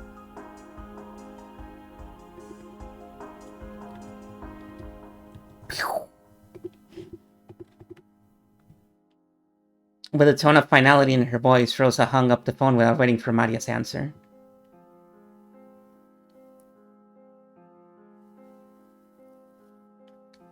Maria politely set down the receiver and returned to the sofa. There sat the stuffed animal Sactaro, with whom she'd been watching TV until a second ago. Sactaro was holding the remote control to the TV. The TV had been turned off because of the phone call. Hello, Happy Toaster. How's it going? We're having a good time here. He looked like he was telling her to push the switch because he wanted to watch TV again quickly. Sactaro. Wanna watch TV? What do you? You don't wanna watch TV anymore, Maria? If the actors team gets all the questions right, they can still make a huge comeback. What do you? No. That's enough TV. Again, Mama was busy with her work and didn't come home. Mama works so much overtime that she doesn't come home until late. Because she has dates or something. She always comes home after drinking a lot of alcohol. Even though she's not good at drinking. Uh-huh.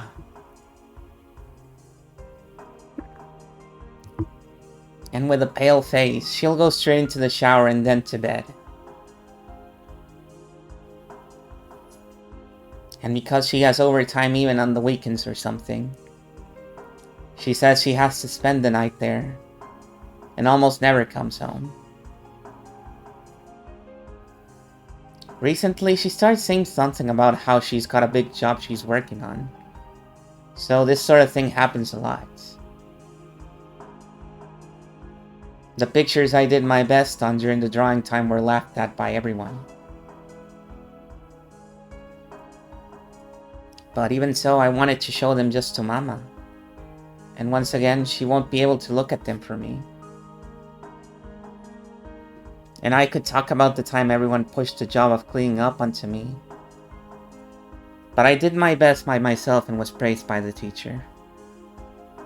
Or the time I went shopping and the man at the shop said I'm always such a good kid and gave me a free canned coffee. Then there was the time I wanted to encourage Mama because she worked so hard on her job. And hid a card for her under her pillow. And there's a lot of other things I wanted to talk about. Mom was working really hard at her job. She's working with all her strength so that we can eat every day. I hate... If you had seen Maria, she looked like she needed some coffee, okay? If the worker could have given her a pack of cigarettes as well, he would have done it.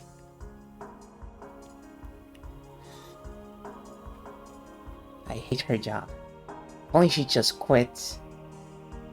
A job is an important thing for adults to do. It lets Maria eat, buys clothes, pays for school lunches, and pays a deposit for summer camp. All that happens because Mama works and earns money. I don't need food. Don't need clothes. Don't need school lunches. I don't want to go to summer camp. It's not like any of the groups will let me join in. What do you... Just now, on the phone. Mama promised that she'd buy a present when she comes back from work, right? I think she'd make that promise because you're important to her, Maria. And she'd feel bad if she made you lonely. You think so? What do you... It definitely isn't a pain for her, or annoying, or anything. Mom also wants to be by your side all the time, Maria. It's also painful and sad for her since she can't do that. I remember when she spent the whole night by your side, crying. Yeah. I didn't understand why she was crying, but she was so sad. And I couldn't do anything but stay silent by her side. I remember the last thing Mama said then. She said, "Thank you, Maria." She said that just by being by her side, you were her only ally in the world. What do you remember? Yeah. I'm her only ally in the world, she said.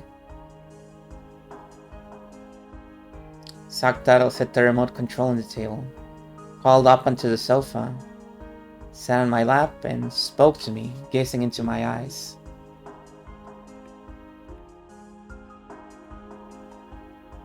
I'm sure Mama feels the same way you do, Maria.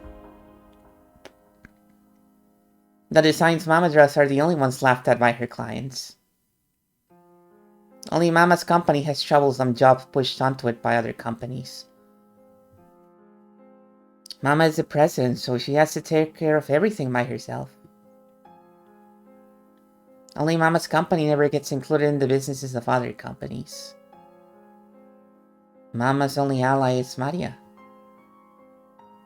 If you tell her to stop doing her job, where in the world could she find an ally?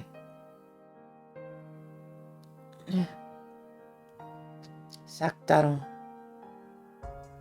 The only person I have in the whole world is Maria. The only person Mama has in the whole world is Maria. What about you, Maria? I've got Mama, and I've got you too, Saktaro. So, Maria, you aren't lonely at all. What do you... Oh. Since Mama's busy with her work, she can't be together with you very often. But please, don't blame her for that, Maria. In exchange, I'll always be here. We'll be by your side forever. So don't cry, okay? What do you... Can't your sadness be stopped if I'm with you? Oh, Saktaro. Oh. Ah.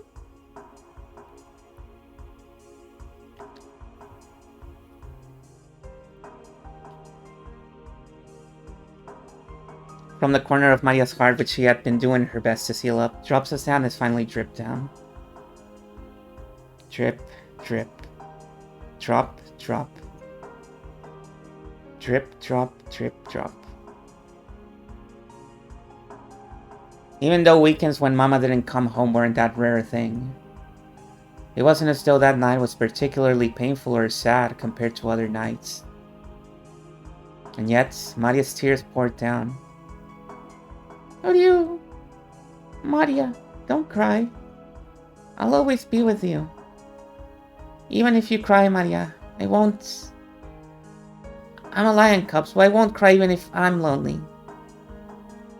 Even though I want to cry too, I won't. Why won't you cry, Saktaro? Even though you're so sad that you can't hold back the tears, you won't cry? What do you... But if I cry, who will make you feel better? So I won't. After all, I want to get your spirits up. If I get my spirits up, will Mama come back? Thank you. When Mama comes back, if she's welcomed by a happy Mari, I'm sure she'll be happy. What do you... Mama will be happy? What do you... If you do that, then I'm sure her fatigue from work will also be healed. Then I'm sure she'll start feeling better sooner and we'll play with you a lot.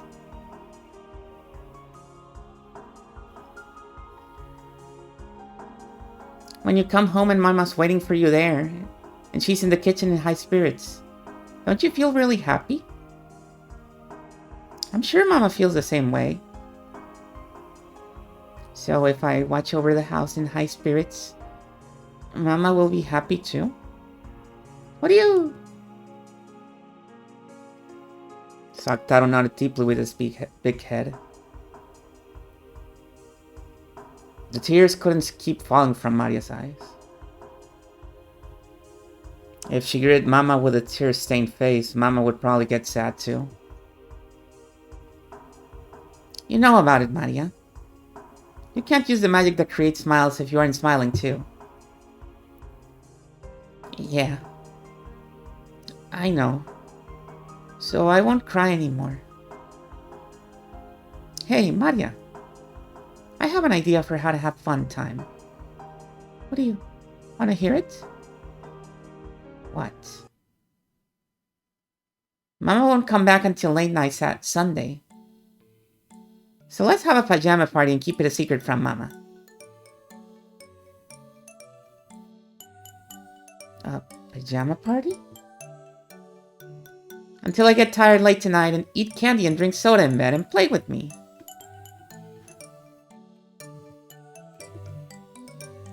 A pajama party. Yeah. Sounds fun. I don't have to go to bed at 9, not right? Mama won't get mad if I don't sleep. This is a secret between me and you. Only for when Mama isn't around.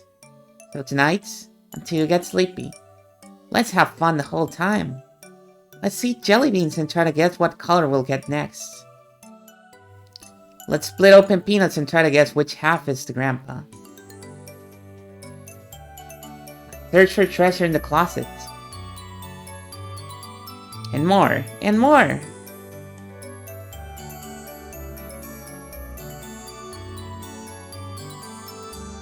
I wonder what it'll taste like if we mix cola and melon soda.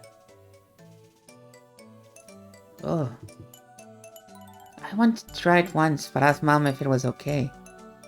And she got mad. What do you... Let's keep it a secret from Mama and try it out. Tonight, let's play a lot, laugh a lot, and blow away our tears with happiness. Don't worry. It'll definitely be fun if I'm here. I'll definitely make you happy, Maria. Yeah. It'll definitely be fun if Sakutaro's there. I'll definitely be happy. Thank you, Sakutaro. I won't cry anymore.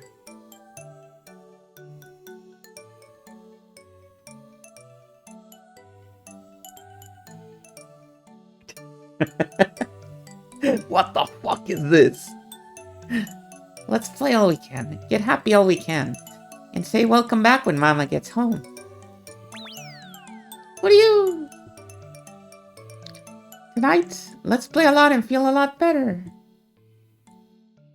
Let's have the kind of secret party we can only have when Mama isn't there. If we're noisy enough, I'm sure plenty of friends will come to play from the land of the Looking Glass in Wonderland. Then, we'll have so many friends that we won't be able to get bored. What do you... What do you...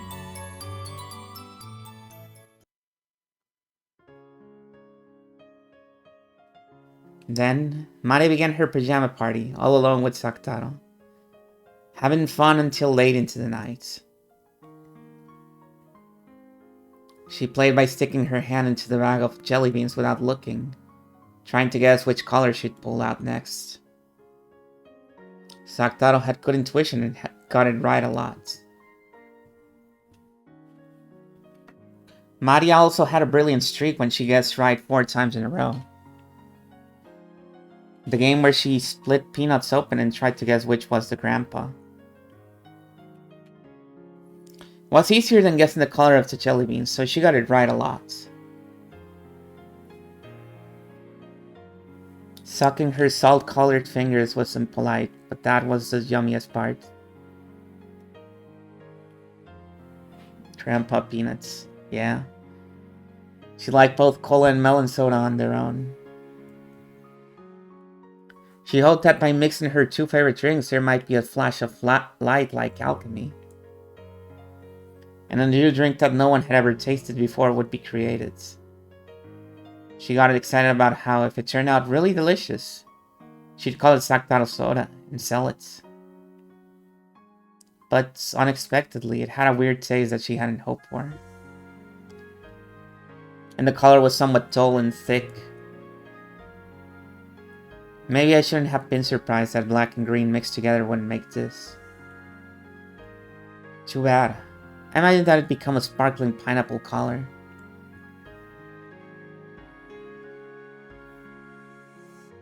But it was an awesome, incredible, fun night.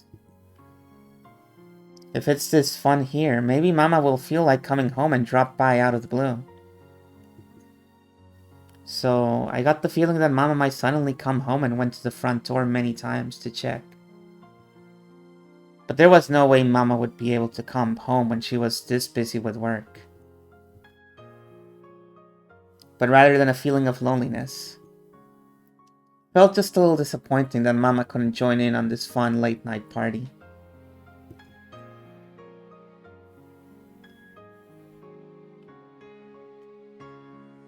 Sometime soon, I'll do this when Mama is around and let her join in.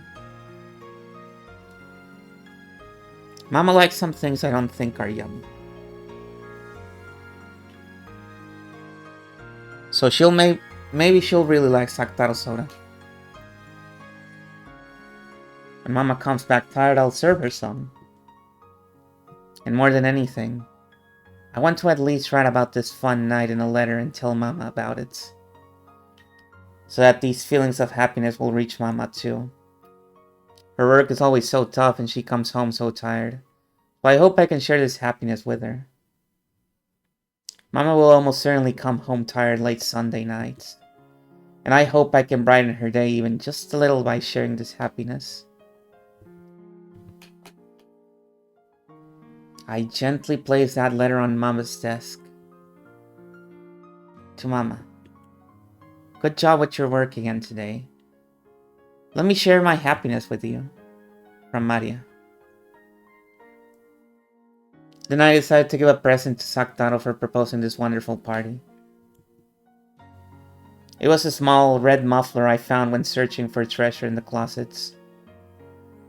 When I was still very young, Mama knitted this tiny thing.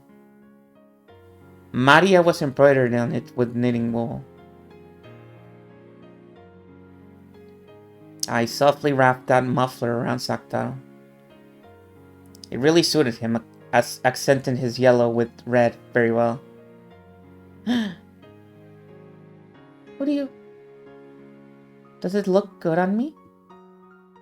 Saktaro looked embarrassed as he wore his first present ever. Yeah. It really looks good on him. Oh!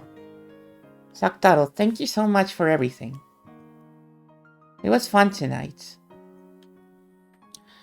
I can't even remember why I was crying. Let's be together from now on. And let's always play and laugh together. What do you... Love you, Maria. Me too. Love you, Sakutaro. After playing so wildly, Maria's room was a mess. Maybe she played a little too much. But I'm tired for today, so let's sleep together. And tomorrow, we'll clean up together and welcome Mama with a clean room. Alright, Sakutaro? What do you... See? I am... No. We are so happy, right?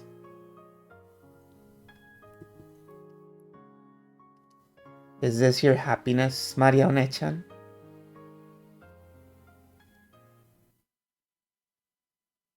Yeah. I'm happy.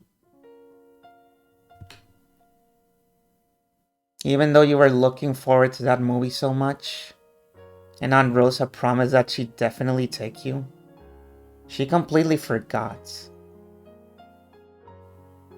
She just happened to forget because she was so busy with work. Even if she remembered, with her work, there'd be nothing she could do.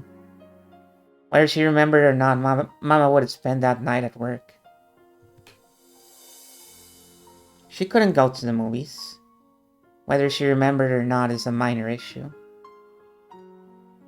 There's no way that's a minor issue.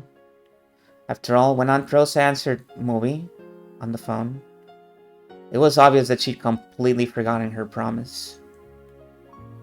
And when she heard that, Marionette-chan's mood definitely darkens. Well, like you say, even if Aunt Rosa had remembered her promise, you wouldn't have been able to go to the movies in the end.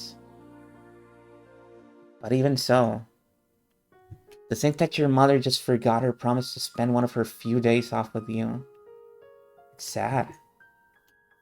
I'd be mad.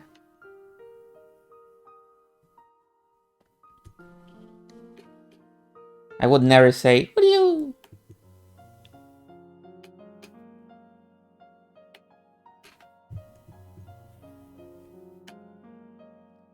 Happy Toaster, I talked about this in the beginning of the stream, but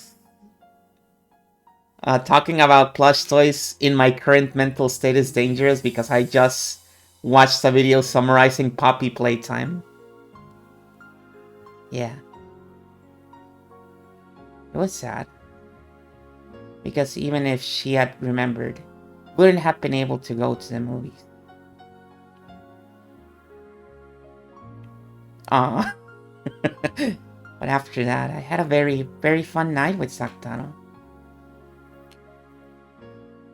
You must have thought that pajama party looked really fun too, Angie.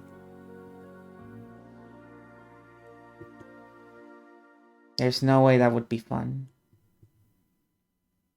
I mean, all that messing around you did that night, she's crying,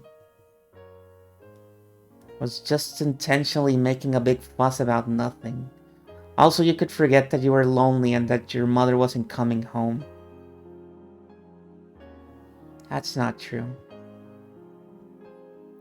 I really did have a fun party with Sakutaro. No, that's wrong. You were just so sad and you hated your mother so much for forgetting her promise that you made a mess of your room. Where was something like that ever written in my diary? It isn't written anywhere.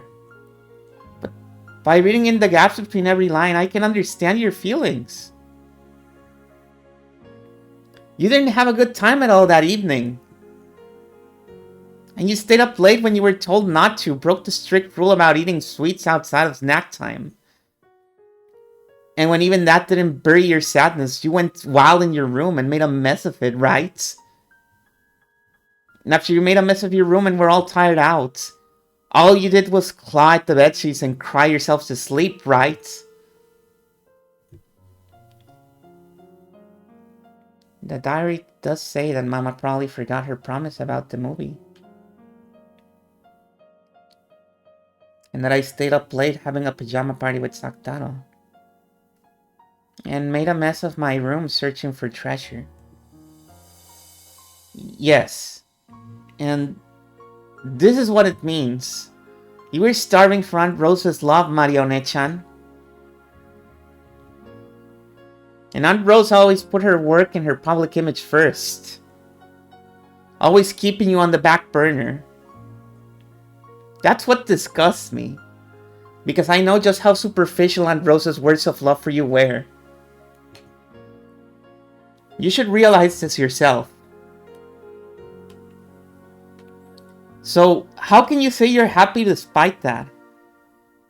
I don't understand. That's part of you, Marionette-chan. Even at my age, I can't understand it at all. Why aren't you sad? Why is it that you can experience a reality filled with misfortune and can call yourself happy? I can't do it. I can't understand it. You're a sad kid, Anjay. I don't get it. Why are you pitying me? Even though a fact about reality, really fun pajama party is written about in my diary, if the same fact is observed by different people, it has a different form. I remember talking about something like this with Bern Castell. Truth is unfixed and changes its form every time it's witnessed. By the way it's perceived. In other words, depending on the person who perceives it, a single truth becomes different truths. And truths of the past are painted over by truths of the future. In this diary, I wrote that what happened that night was very, very fun. You described the events of that night as something very happy. And yet, when you read the diary, the events of that night sound very, very sad. Even though you describe it as a happy scene, I read between the lines and realize that that wasn't true. Stop it.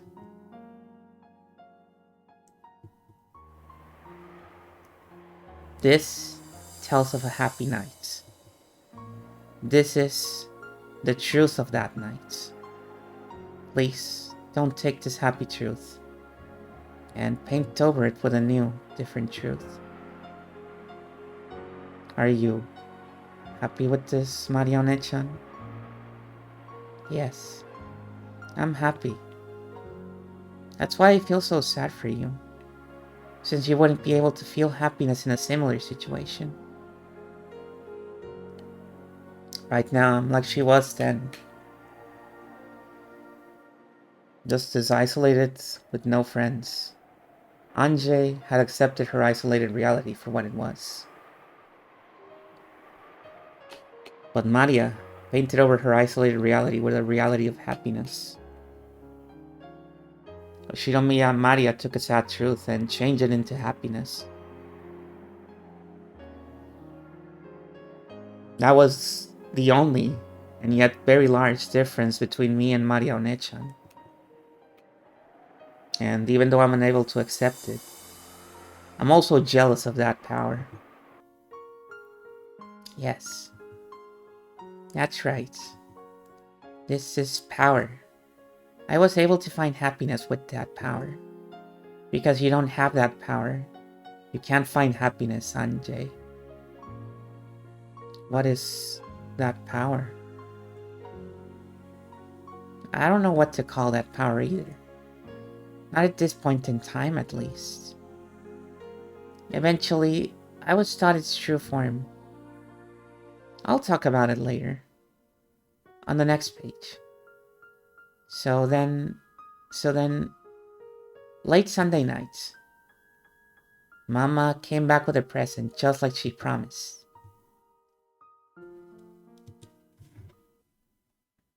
Yeah? Very good.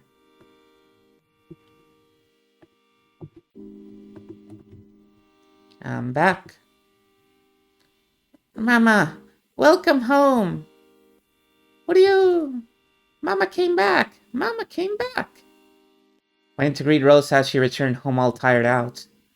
Was Maria, in an unbelievably good mood, holding Sakutaro.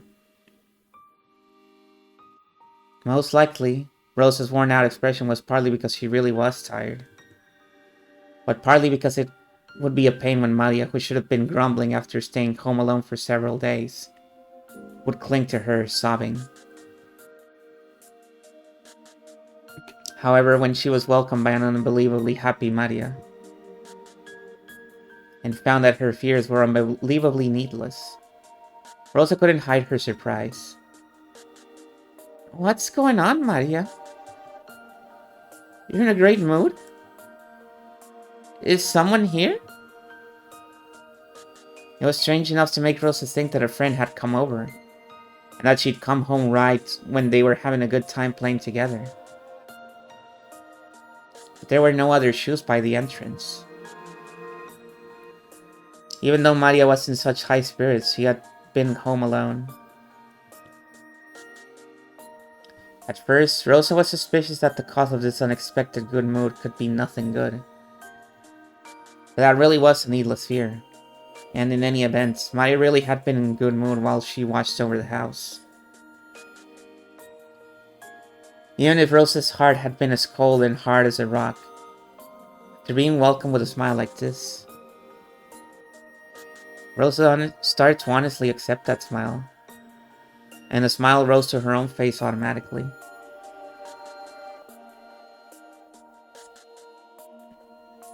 In that smile, you could no longer see any of the weariness of someone who'd been unable to return home for several days. Maria kept talking about what a fun time she'd had playing with her stuffed animal, Sactaro. Rosa really hadn't imagined that the stuffed animal she herself had given would be so appreciated, and she couldn't hide her pleased surprise. I see. So you spent time together with Sactaro? Well done, Maria. Here's a present for Maria and Sakutaro for being so good. What are you? A present! A present! Oh! What is it? What is it? Both Maria and Sakutaro started jumping around. There were two presents.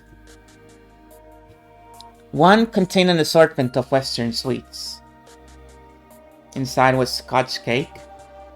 It looked to be of very high quality. But Maria was more interested in the other one. The other one was an even bigger box. And it was pretty heavy. Go ahead and open it. They might become new friends for you and Sakutaro, okay? Wow! What's this? What's this? Inside, laid there like chess pieces, were about 20 small ceramic figures shaped like animals.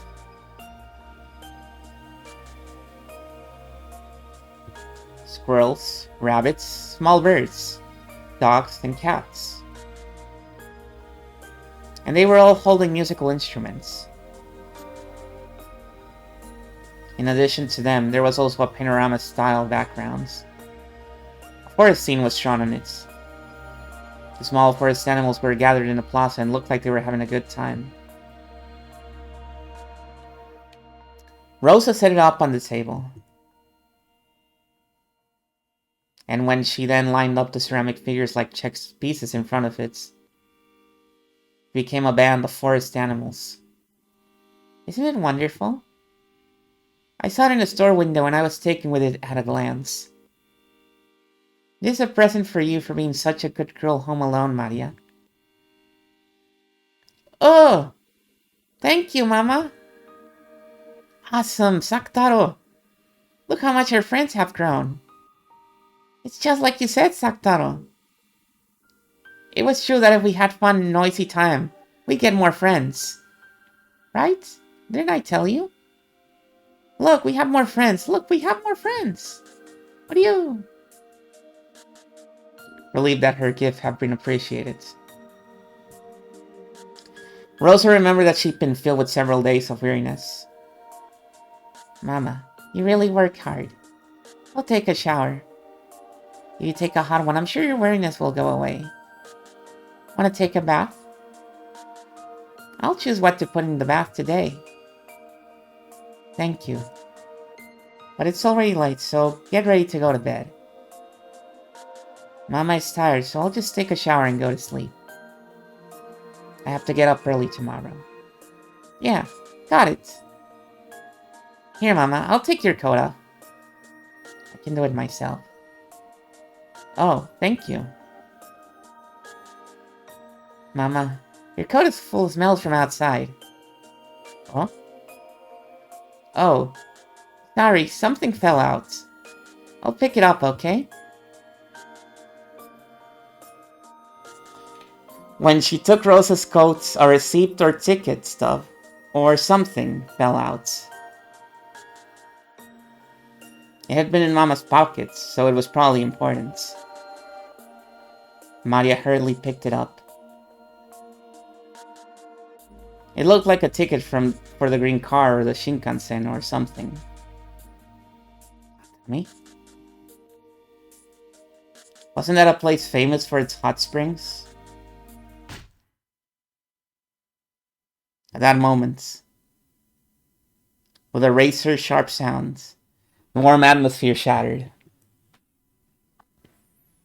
Instead of the Rosa who had been there just a second ago, enjoying the gift with her daughter and recovering from her weariness with a long-awaited return home,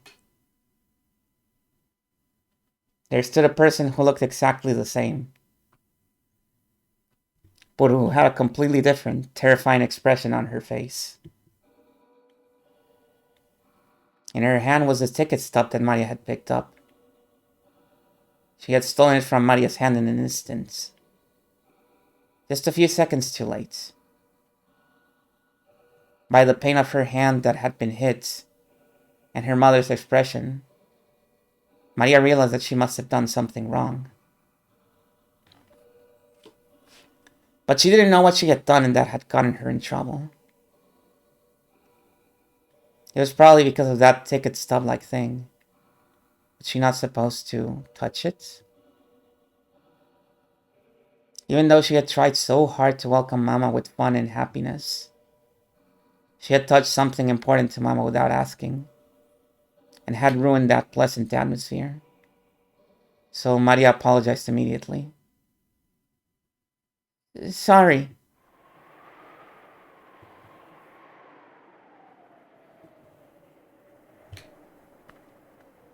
Even though she must have heard those words of apology, Rosa's expression actually darkens. Maybe those weren't the words she had been hoping for. Maria didn't know what to do, and stared at her mother's reaction.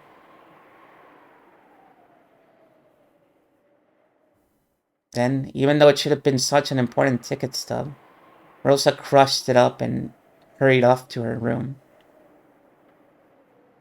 Maria didn't really understand what she had done wrong.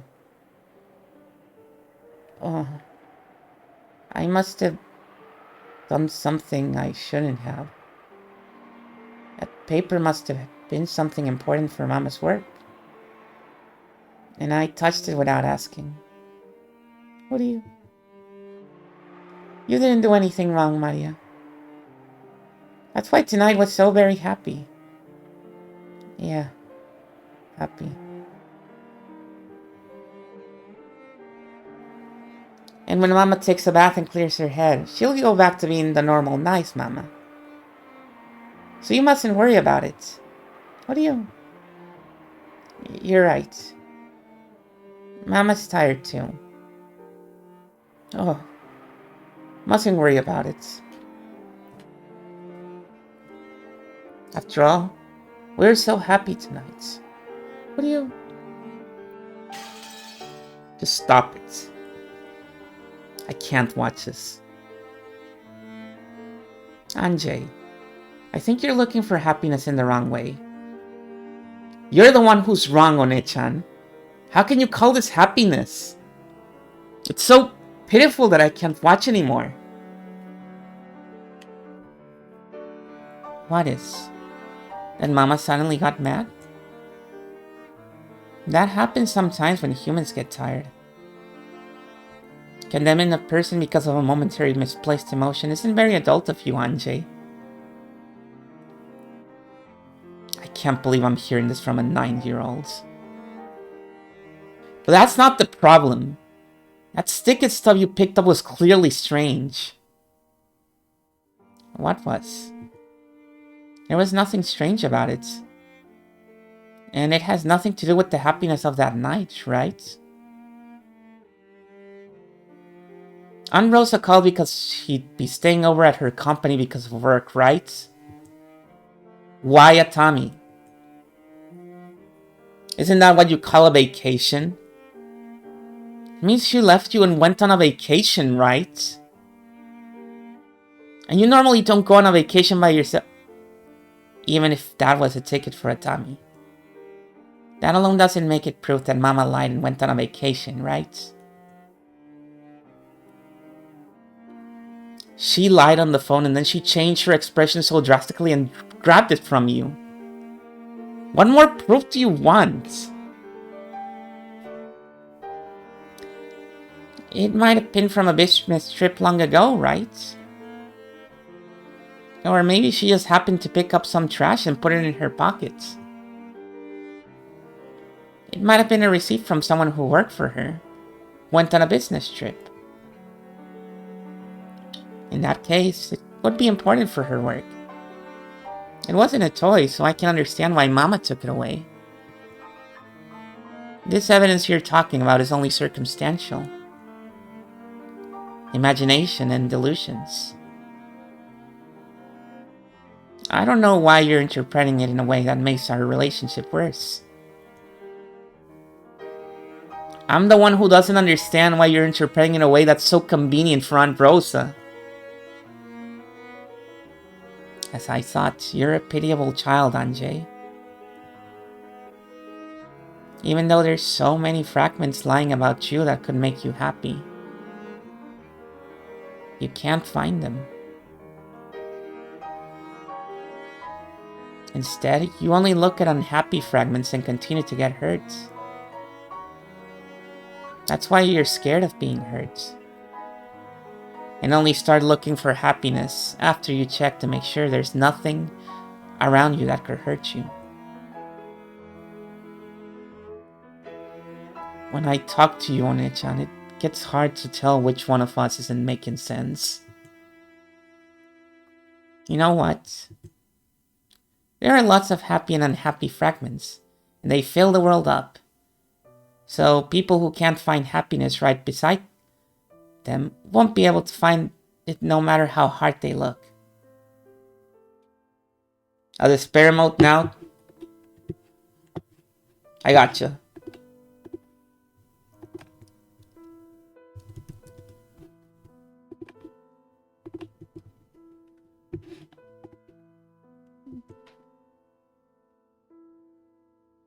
Like Tiltil or Mittil, searching for the bluebird. Oh yeah. That story with a moral. You're the complete opposite, Anjay. You're searching for a world without a fragment of unhappiness. But that's the same as the bluebird. So you'll be unable to find your happiness for all eternity. Is Battler Hansel? Or is he the bluebird? Give it a rest already. In any event, I understand that a night of happiness was wasted because of a single scrap of paper. It sure is scary that a single scrap of paper could do that. In that case, maybe the power to get your happiness back can also lie in a single scrap of paper, right?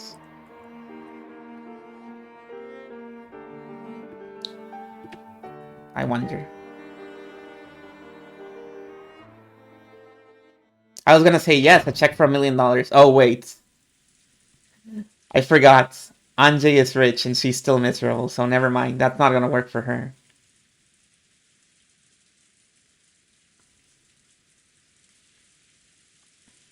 That was when she'd finally been able to communicate with Mari after so long. Rosa's face twisted with a mixture of anger, sadness, and fierce self-hatred as she flew into her room and closed the door.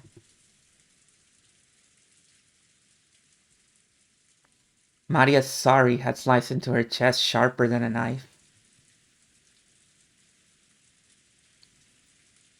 At that time, she noticed a cute envelope placed on her study table. It was probably something that had come with a girl's magazine. To Mama. Let me share my happiness with you, it said.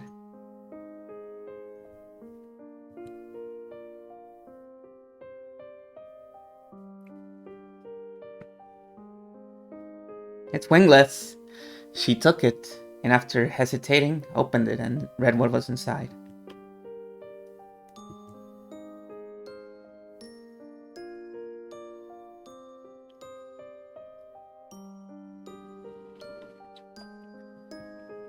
Then, after letting two large tears drip down the paper, she flew out the room, hugged Maria from behind as she headed for the bathroom,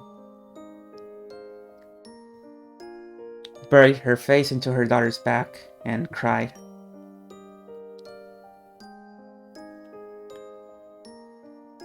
Then, realizing that she was the one who should be apologizing, she apologized. Why is Mama apologizing? There was no answer to that question. Look, we already made up.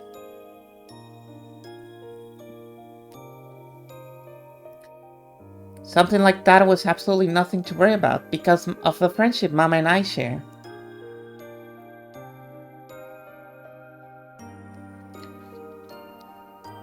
To me, your happiness is too painful, Maria Onechan.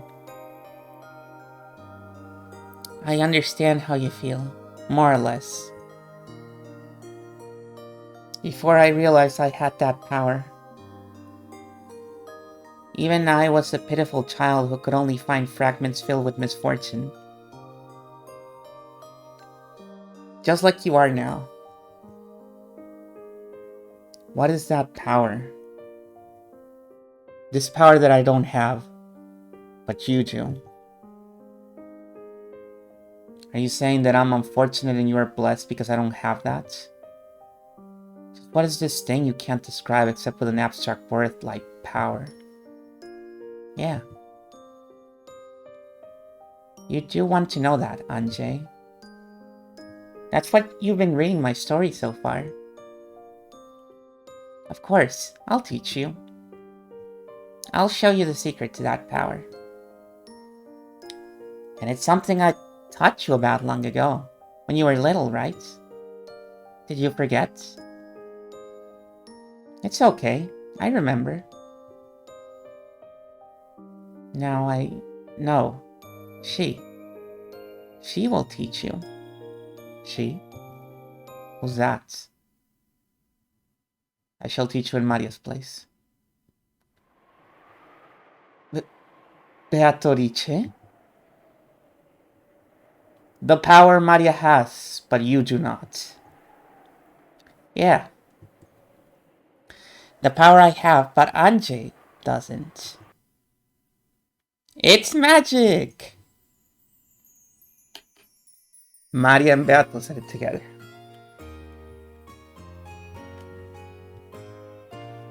And then they started giggling because they said it at the same time. It was an innocent reaction, one that didn't seem like Beato at all.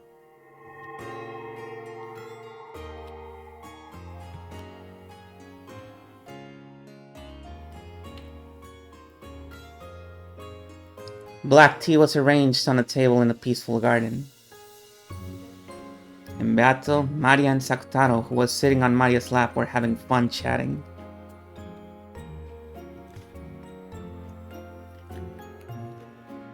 Oh, I see. He is called Sakutaro. So this is your best friend. What do you...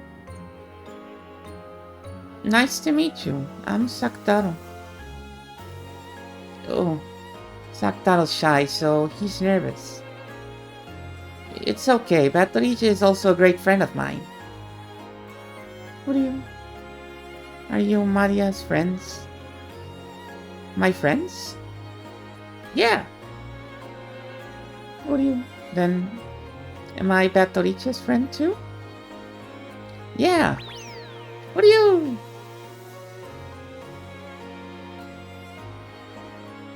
Maria, does something like this happen frequently for you in your everyday life? Oh? What?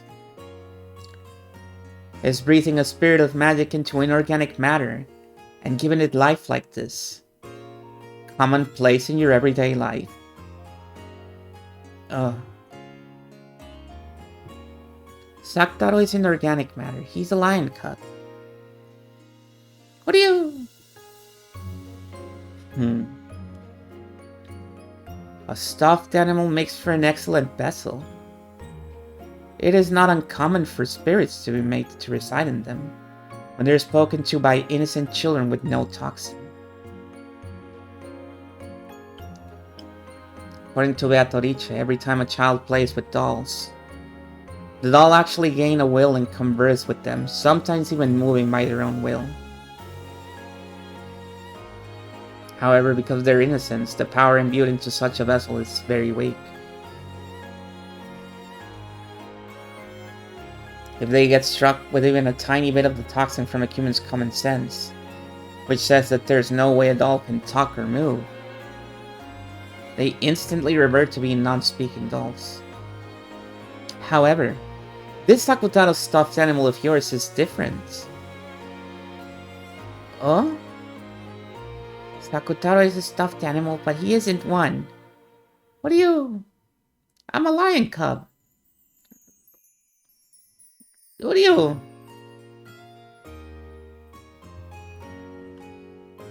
Sakutaro is a lion cub, but he's still a kid, so he can't roar sometimes. Huh? Who's there? What do you? Oh my god, a double raid. Hello. Hi guys, how's it going? Huh? Who's there? Hello, Lucknow and French Juice. What the? I believe you were streaming together, right? I hope you had a good time. What are you guys up to? Since I'm here, I might as well update the count. So you get an idea of how I'm doing currently.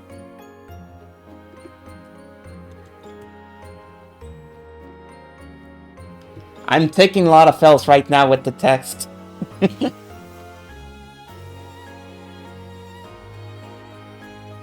I'm getting so owned right now. Oh, I'm glad you liked it. I'm really glad you liked it.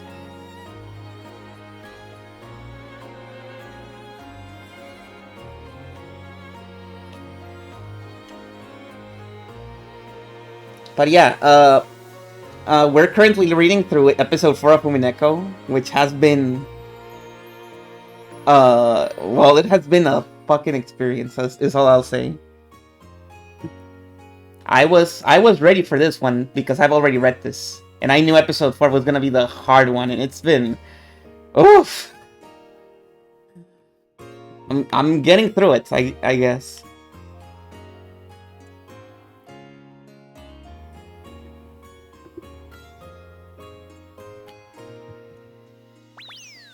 What do you? Gazing at Maria, who was playing around with Sakutaro by the table, loaded with tea. Beatrice let out a sigh of admiration. How incredible! This Sakutaro, with a cloth and cotton vessel as a shell, has completely materialized into a human world. He has his own personality, talks with the summoner freely, and even moves by his own will. And even more surprising is that Maria did not summon him using the name of a person from another world, but creating him out of the Sea of Zero. Let me see, is this enough time? Are we good?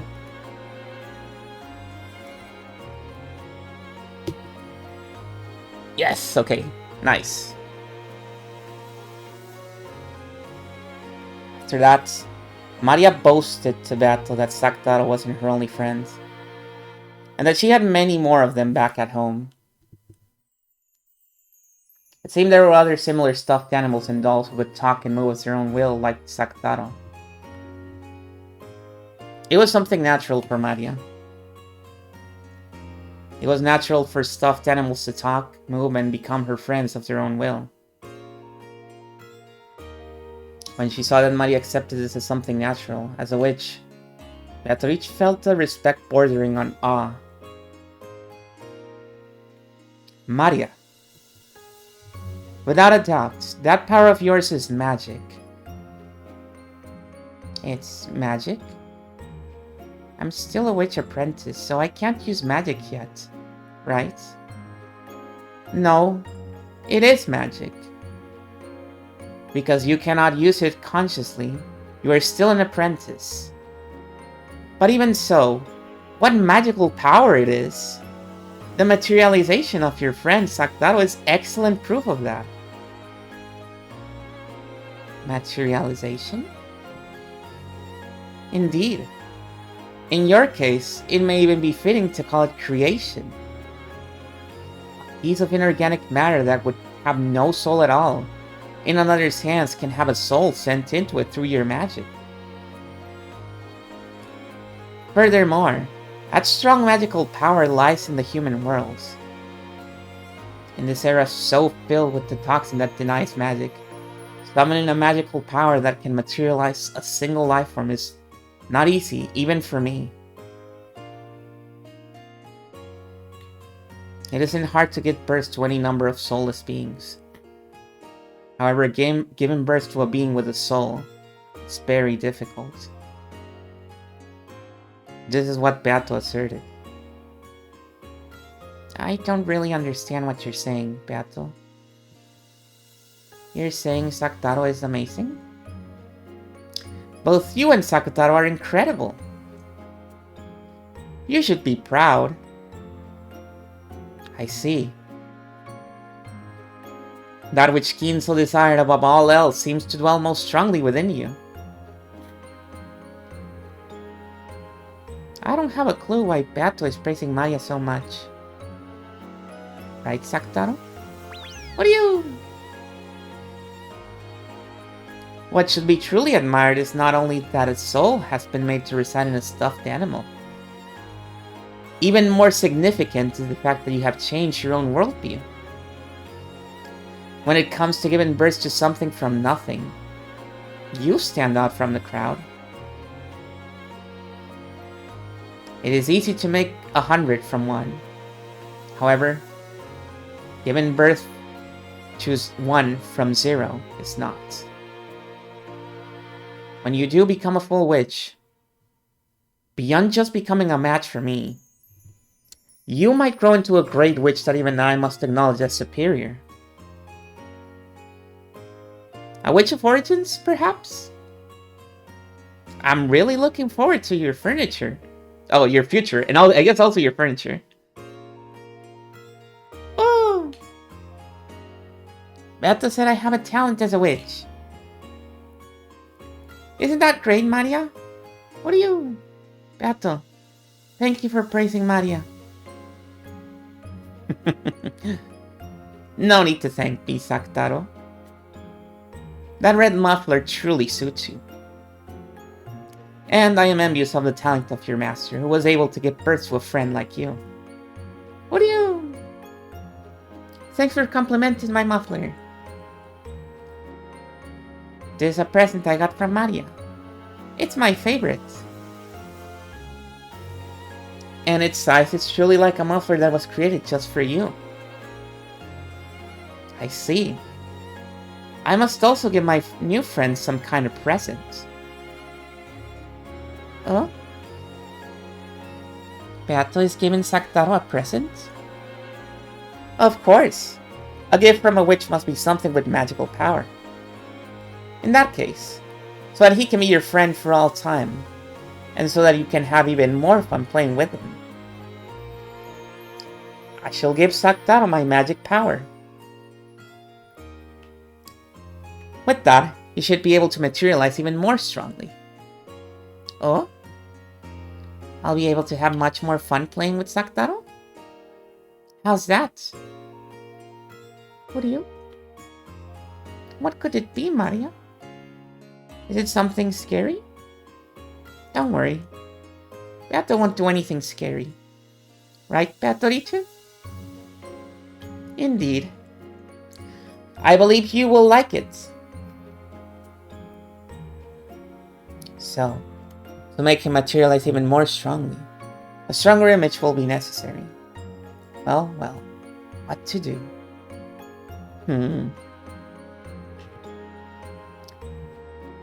Beato crossed her arms and thought about what she could do to please them even more.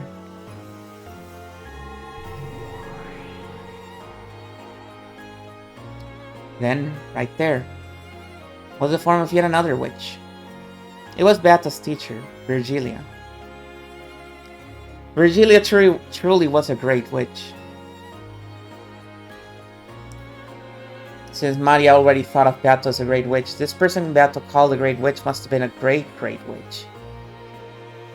According to Beato, she still didn't even rise up to his witch's feet when it came to magical power. My. I thought I heard some cheery voices. What a fun tea party this seems to be. Oh, teacher. Perfect timing. I want you to look at this lion's cub. I hear he is Maria's new friend. Oh, what a lovely lion son. I wonder if he can greet me. Hello. Nice to meet you.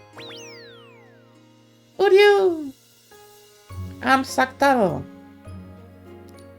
Saktaro fell to Maria's lap, greeting Virgilia with half of his face poking out over the edge of the tail. It seemed like he was very nervous since this was a witch that even Beato called teacher. Oh, what an adorable name. As a reward for giving such a good greeting, here's a sweet for you. After waving her hands about, Virgilia held the palm of her hand upwards as though she was slightly grabbing at the empty air. Then she held her fist down from Saktaro. When she opened her fist, there was one of those individually wrapped cough drops. Uryu?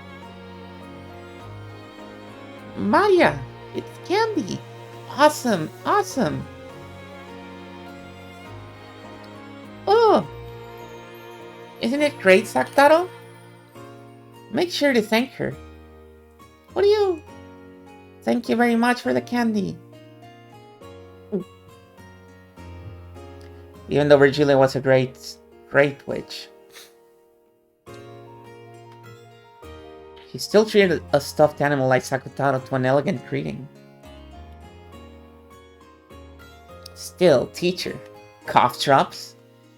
Are you someone's granny or something? Can't you at least pull out some strawberry milk candy? How rude. In that case, I won't be giving you any more. Sorry. Well then, Maria, take out your grimoire. And of course, your writing tools. Huh?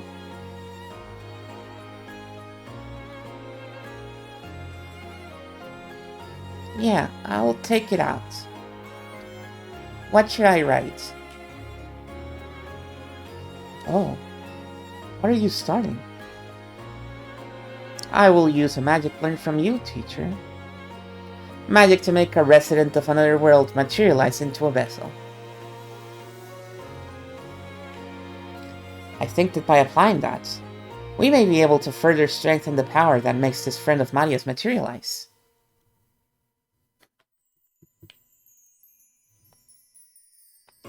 I wanted to give that as a gift to Maria and her friends. I see. For a being that has already materialized, it shouldn't be that difficult. That could become a wonderful gift. Well then, I shall help too, if only a little. It would be very reassuring if you would sign for this magic as witness, teacher. Be glad, Maria. This will be a wonderful gift. What are you? What's happening? Isn't scary, is it? Is it? Don't know. I don't think it's scary. What could it be? Can't wait. Beato borrowed the grimoire from Maria's handbag and majestically flipped through the pages. Then, she found an empty page among those with magic circles drawn on them, and flattened it out. After gazing at Sakutaro with a grin, she suddenly started moving her pen. It was something like a written declaration, made by witches to a high-order world. It was magic whose effect could be controlled if Beatrice wrote and Virgilia signed. Maria didn't understand what Beato was writing at first, but partway through she figured out the wonderful magical power of these documents, and her eyes began to sparkle. Urio? Urio? What is it, Maria? What's she drawing?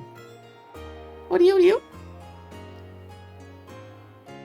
Sakutaro was on her lap, so he didn't know what was being written on the table. But even if he had seen, Sakutaro probably wouldn't have understood. Awesome, Sakutaro. Wait a bit. Almost done. Almost done. It's amazing, Battle. Amazing. When it comes to writing documents of power, this child's talent is magnificent. He might even serve well as a secretary in the spirit world.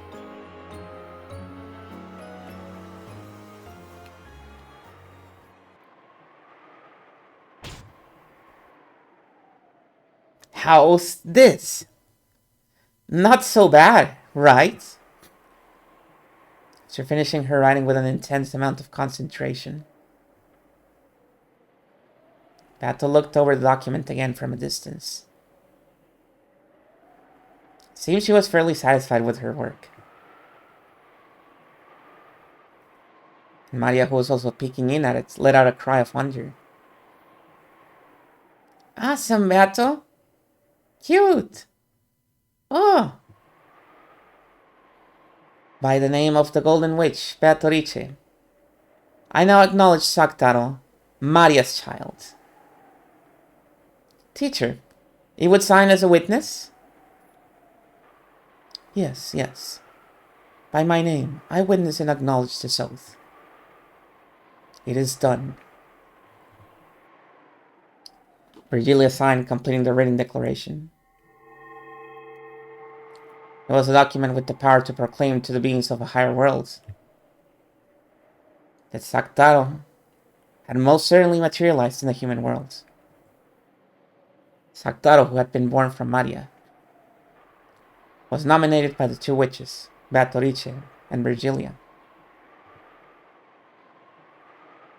Just now, his existence had been acknowledged by the higher worlds. That itself was the great magic of materialization. According to Beato, it was apparently quite fortunate that Virgilia was there. After all, depending on the number and quality of witches that signed proclamations to the higher worlds, the power that resided in them could change drastically. Virgilia in particular had many friends in that higher plane, so her signature gave the proclamation a power with which Beatos couldn't even compare. By this proclamation, I accept you, Sakutaro, as an individual with his own ego, and I welcome you as a friend in accordance with the contract of marriage sorcier. From now on, Sakutaro is our common friend. And for that, I shall bestow upon you a fitting form as a gift. Accept it. With the grimoire still open to the page with the proclamation, she turned it around and handed it to Maria. Maria showed it to Sakutaro on her lap. When Sakutaro beheld that proclamation, he felt something hot and bright begin to dwell. and his body made of cloth and cotton.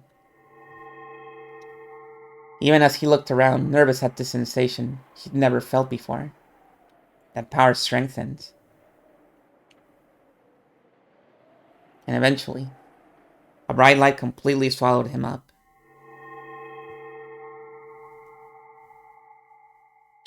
What do you? Do.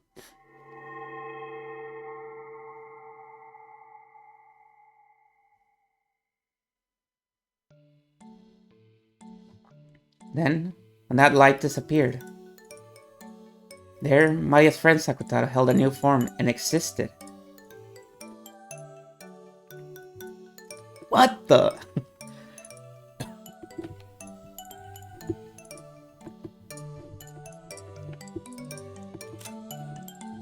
Here he is, look.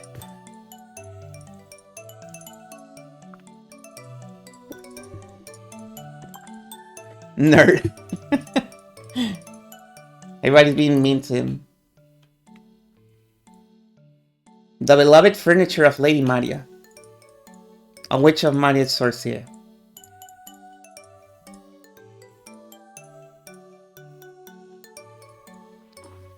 He is Lady Maria's white-hearted self. You might even say he's a second Lady Maria and irreplaceable to her. Right, the big dress really helps. He holds a decoration as a diplomat, and none may attack him. Not any of the witches, weapons, and furniture in the Alliance, nor any of the demons and drive spirits in contact with the Alliance. Nobody can attack him. Yay!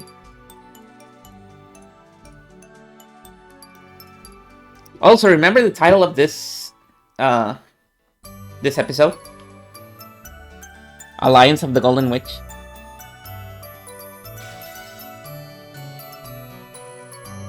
Ugh! You're cute, Sakutaro. Really cute. What are you? What are you? Does it really look good on me? It isn't embarrassing?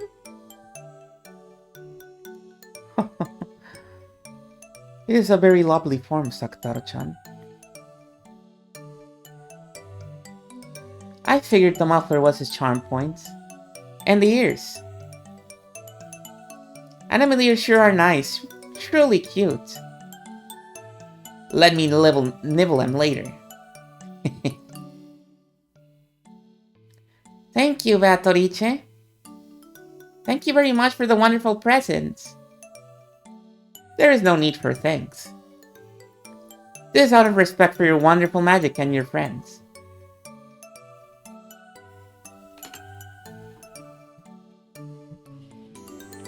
And now that you have reached this level, it would not be too odd for you to graduate from being an apprentice at any time.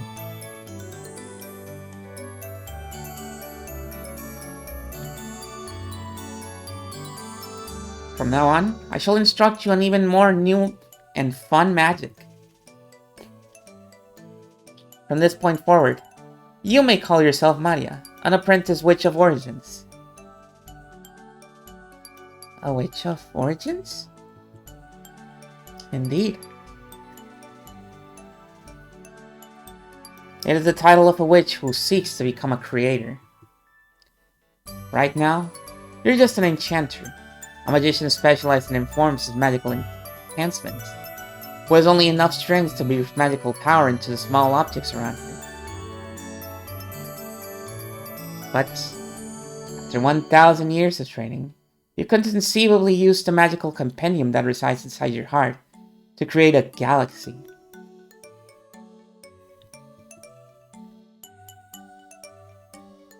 The talent of a witch of origins is very rare.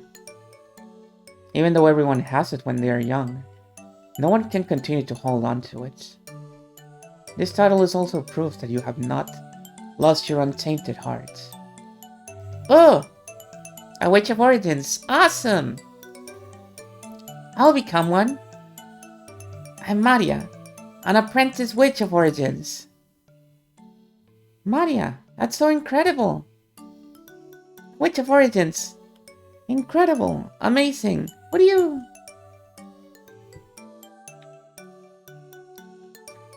Eventually, you will be able to call yourself a full witch.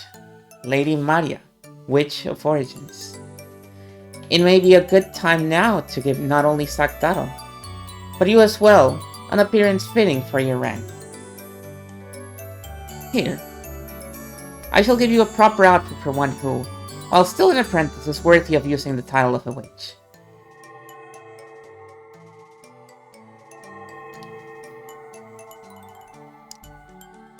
When Bataway departed was her king, many gold butterflies that had appeared out of nowhere grouped around Maria, giving her a wonderful dress.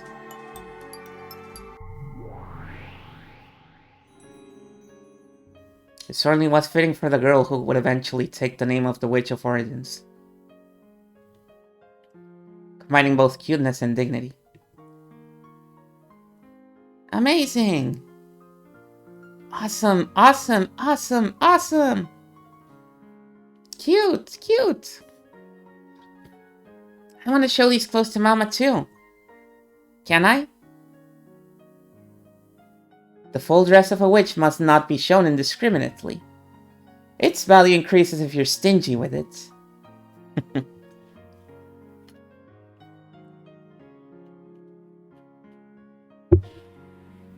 Then the Great Witch, the Witch's Apprentice, and their new friend Saktaro enjoyed a lively tea party.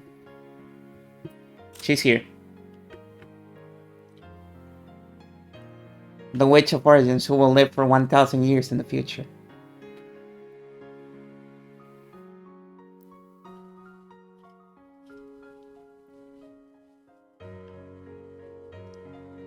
She holds a motherly magical power to give birth to one from the Sea of Zero.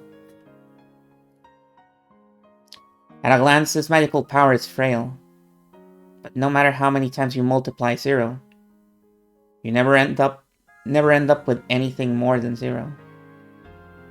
However, the one she gave birth to will one day surpass even the heavens. She is loyally protected by Batorice, who understands her true worth. The two of them are members of the same alliance.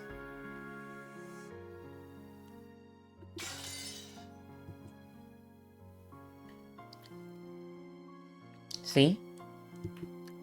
Look how happy I am. And look how fun this is.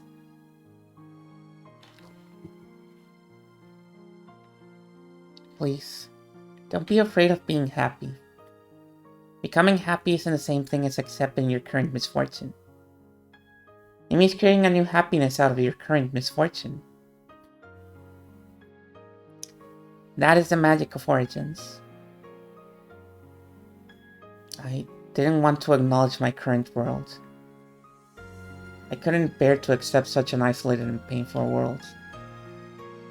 That's why, even though I was entranced by your world, Mayone-chan, couldn't cross the final line.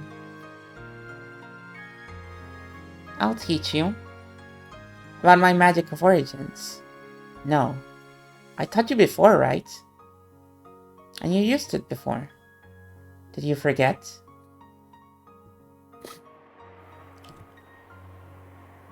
You were also a witch apprentice, Anjay. With your name entered into Maria's Sorcerer, weren't you? Yeah, that was true. Maria's Sorcerer. Takes me back. I also had my name entered in there at one point, didn't I?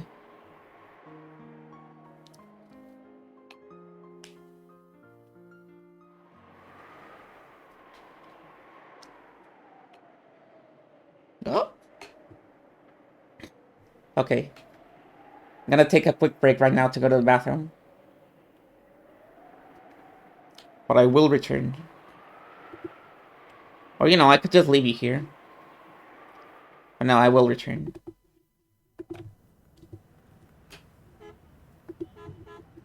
Okay, be right back.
Okay, I'm back.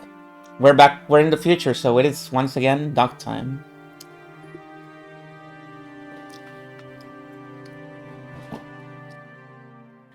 Yes, I will never forget that. It happened in April of 1987. I received a certain strange request from a friend. There was a large collection of books, the former possessions of a very rich man. Orange, yes. They were being sold at auction. And it was up that some of them might have been extremely valuable to the study of archaeology, and folklore as well as in a occult sense.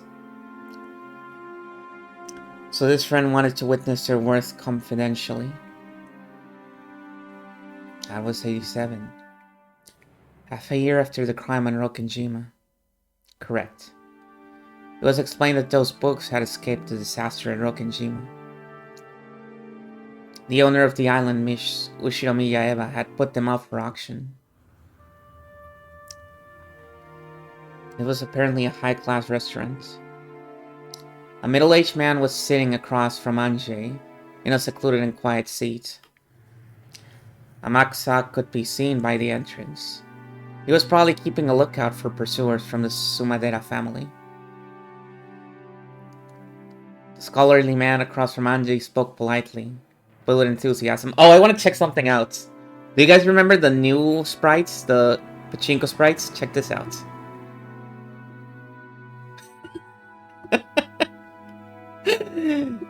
My friend let me know about this.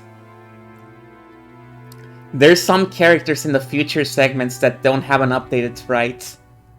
And this is one of them.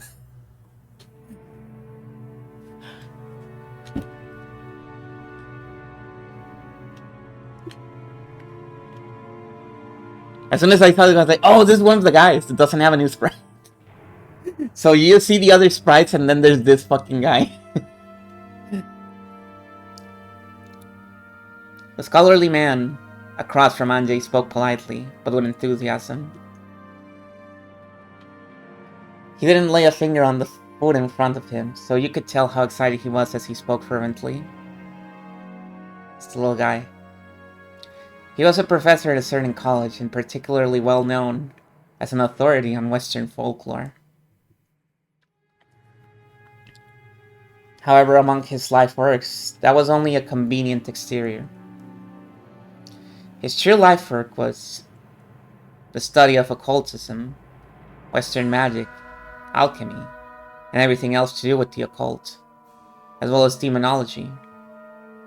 In short, he was the person in the best position to understand the details of Kinso's research.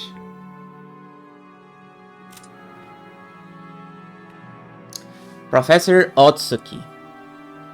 A professor at a certain college, well known as an authority on the subject of Western folklore. He's also famous for his hobby, researching the Rokkenjima witch legend as one of the witch hunters. The primary focus of the witch hunt is the pasting together of occult stories to try and make them match with the Rokkenjima incident, making it much more of a mental game for dilettantes and enthusiasts of the mystical than a scientific investigation into the truth of the crime. That sounds very lovely. And very respectful of everything. First, what I learned by appraising those books was that Miss Ushiromiya Eva had absolutely no education in the study of folklore. And that the original owner of the books, Ushiromiya Kinso, was certainly one of the top 5 authorities on demonology in Japan. April 1987. A major city antique shop obtained a large quantity of ancient documents that were thought to have a high historical value.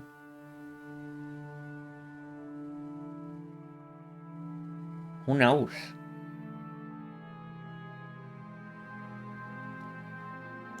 I mean, for all we know, they just skip it. I don't know. They were entrusted with them by Ushiromiya Eva, who wanted them to be sold at auction.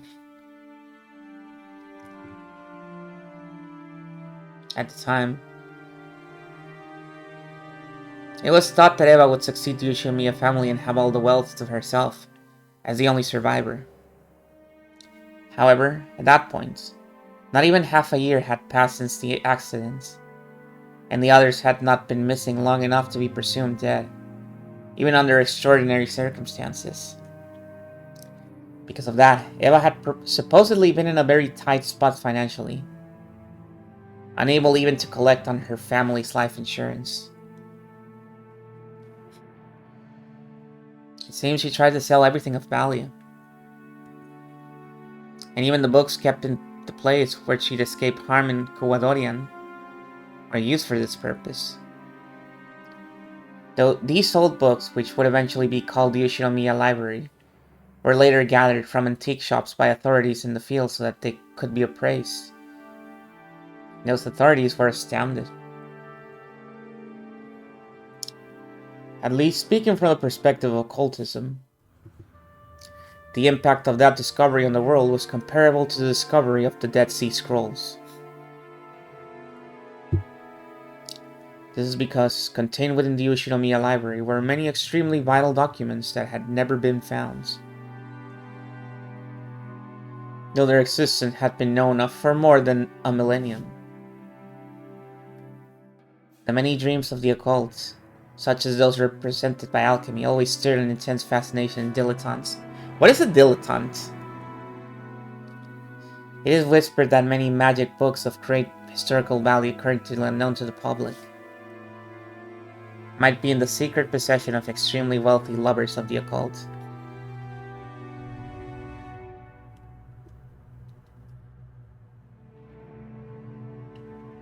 Items such as Leonardo da Vinci's notebooks, which are particularly popular amongst dilettantes, are said to be prime examples of these. And all those drawings of sexy rats they found uh, in the bottom of Osamu Tezuka's drawers. It is said that approximately 5,000 pages of these notebooks currently exist, and that over 10,000 have been lost. But some researchers believe that a large part of this lost portion may be monopolized by certain enthusiasts, members of the extremely rich. It is said that because of this, even now, wealthy person interested in arts, I see. Thank you. Dilettantes who can't help but seek these spare no expense to search around for quietly hoarded away in unannounced notebooks. There's probably no doubting that Ushinomiya Kinso was himself one of those dilettantes. No one knows what Kinso went through to obtain those. There can be no mistake that he used his vast wealth freely, buying them off of other rich people with the same hobby as him. Those books, which were so valuable that enthusiasts could never satisfy their desire to hoard them away, were discovered in large numbers at the end of the 20th century. And their release to the public had given the entire world a massive shock. Because of this case, the name Rokkenjima became known across the world. The world was also shocked to learn that, in all likelihood, a large number of even more valuable and undiscovered books were lost during the accident on Rokkenjima. Because of this, the names of Rokkenjima and the Ushinomiya Library will remain in our memories for all time. Our memories. That's our probably meant the occult neck of the woods with the same hobby as Kinso. Because of that incident, the name of Rokkenjima had taken on a vital meaning in the world of the occult. There certainly had been a lot of reporting about the accident on Rokkenjima itself, but not on an international level. However, this one part spread across the world, taking the image of Rokkenjima as a small island in the Izu archipelago, and painting it over as a demonic island where riddles, suspicion, mystery, and the occult met. In other words, until Kinso's library was leaked to the public by Eba, Rokkenjima had been merely a nameless island that no one could remember. and certainly not the island of a witch. However, when knowledge of the Ushinomiya library spread all over the planet, Rokenjima's image immediately took on a cold twist.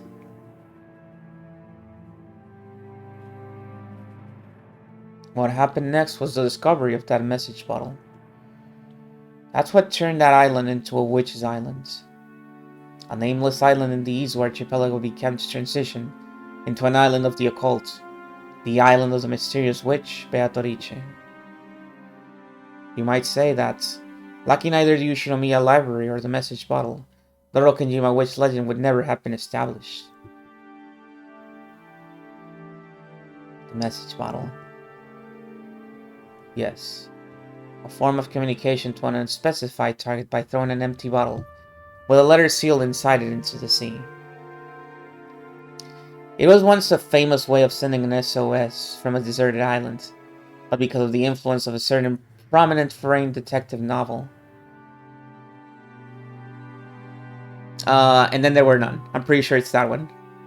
It has also become known as a method of confessing the truth after one's own death, like a time-delayed will.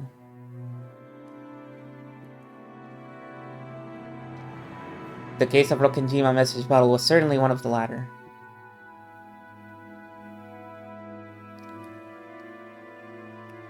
This is the thing everyone says a fisherman on a nearby island picked up? Correct. We learned that a young fisherman on Shikinjima picked up a wine bottle with a letter on it. This young fisherman kept it just out of curiosity. Then, because Rokenjima had fallen under the world's attention due to the Ushinomiya library, he announced his discovery. Is there any chance that it was a fabrication made by the fisherman? Of course, we weren't able to deny that possibility. Scraps of paper in the wine bottle were signed by a certain member of the Ushinomiya family. A girl named Ushinomiya Maria. However, after looking at the writing left on her former belongings, it was confirmed that this message was written in a different person's handwriting. A different person's handwriting? Correct. At the very least, I believe there can be no doubt that it was written by a person more skilled at writing and of a greater age than her. There's a very high likelihood that someone faked her name when they wrote it. Therefore, at that point in time, the contents of those scraps of paper were thought to have a very low credibility. However,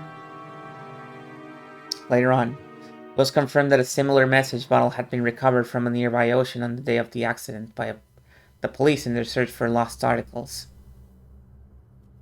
And this caused a sensation. It seems that, due to evidence from the surrounding area and the fact that the bottle had been sealed, the police had decided that its likelihood of being a fabrication was low, and that it had been abandoned no earlier than a few days before the accident.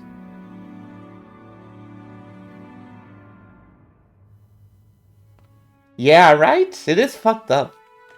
Like one of the few things that actually is real. And the handwriting for both matched. This caused the credibility of the scraps of paper discovered by the fisherman to rise. Seems magazines and the like have reported on the contents of that message bottle repeatedly. But would you like an explanation? No. I know about it, more or less. Many scraps of paper had been stuffed into both of the wine bottles. It was an extensive notebook written by someone calling themselves Ushinomiya Maria. But it wasn't Maria, and which told of the events starting the day before the accident, and up until the day of the accident in a diary-like way. And its contents had been the beginning of the Witch's Legend serial murder incidents, as well as the Golden Witch Beatrice's puzzle.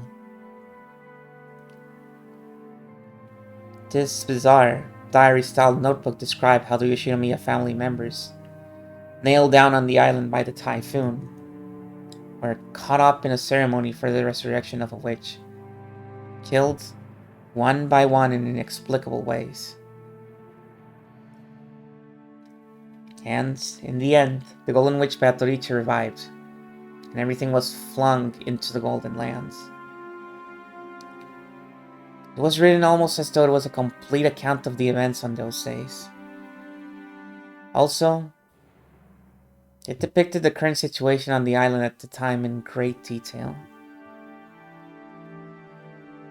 And the former servants who used to work for the Ushinomiya family gave testimony that it had definitely been written by a human who knew the inside details of the island. So, because of a combination of the occult boom from that strange fantasy novel and the Ushinomiya library, and well as the fact that the truth remains shrouded in darkness, the legend of the Rokkenjima witch was born. Let me check something.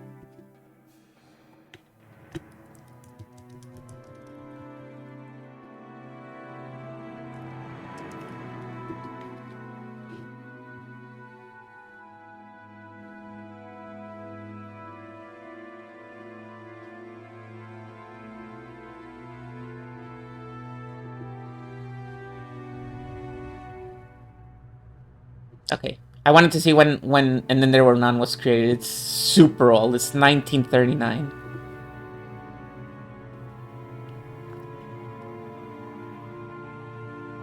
And it is referred to as the world's most famous mystery novel.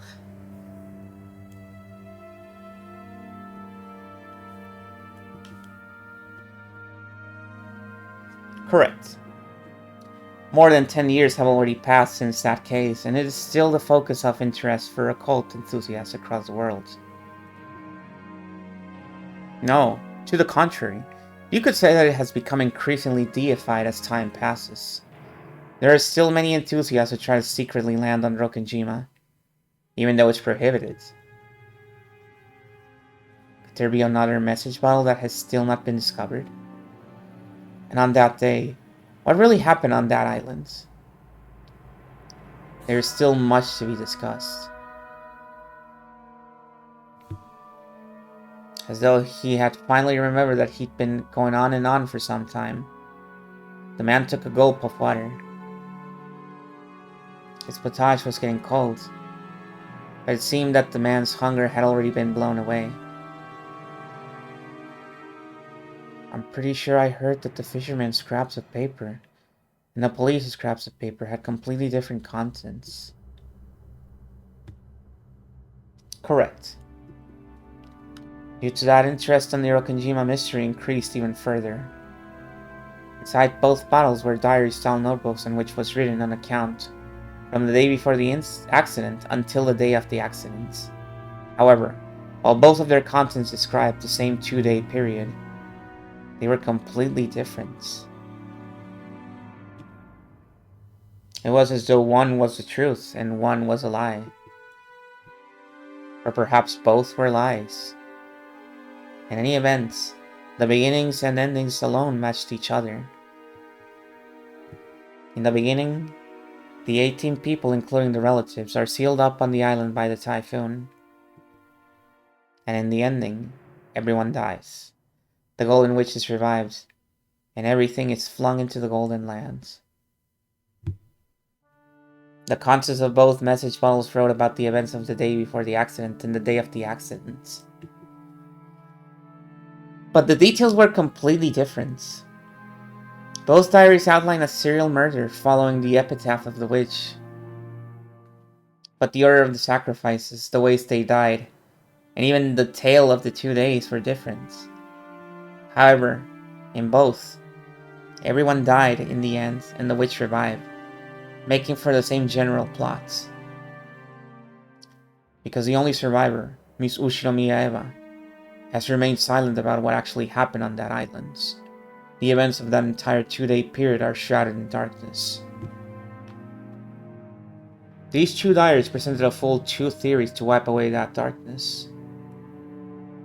Those 2 days could be explained with either of those 2 diaries. However, we don't know which is correct. or even if there's anything correct contained within them. Schrodinger's cat box. If it isn't denied, even a mixture of truth and fiction can be the truth. Through the media, these scraps of paper had of course been shown to Eva as well. But in the end, she never broke her silence. Who sent the message bottles, and why? Earlier, in their special issue for the crime's 10th anniversary, a certain magazine took that topic up for discussion in a grand manner, didn't they?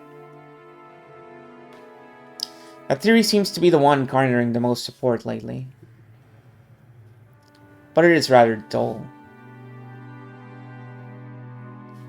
What happened on that island, on that day?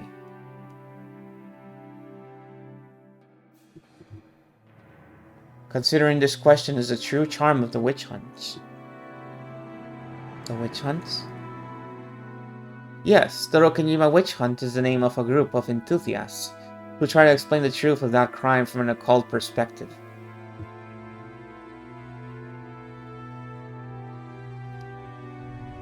Discussion of the mysteries that surround Rokenjima, from the Yoshinomiya Library to the mysterious 2-day period to the legend of the Golden Witch, is flourishing even today among enthusiasts.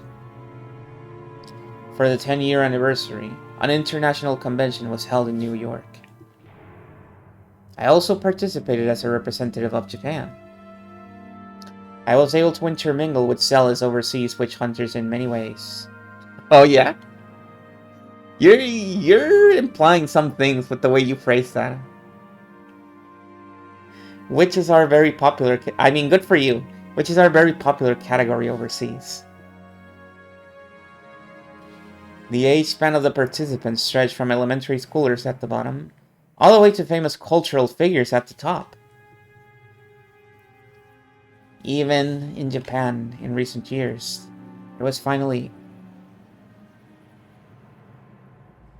You probably don't need any more explanation, but he's one of the most famous Rokenjima witch hunters in Japan.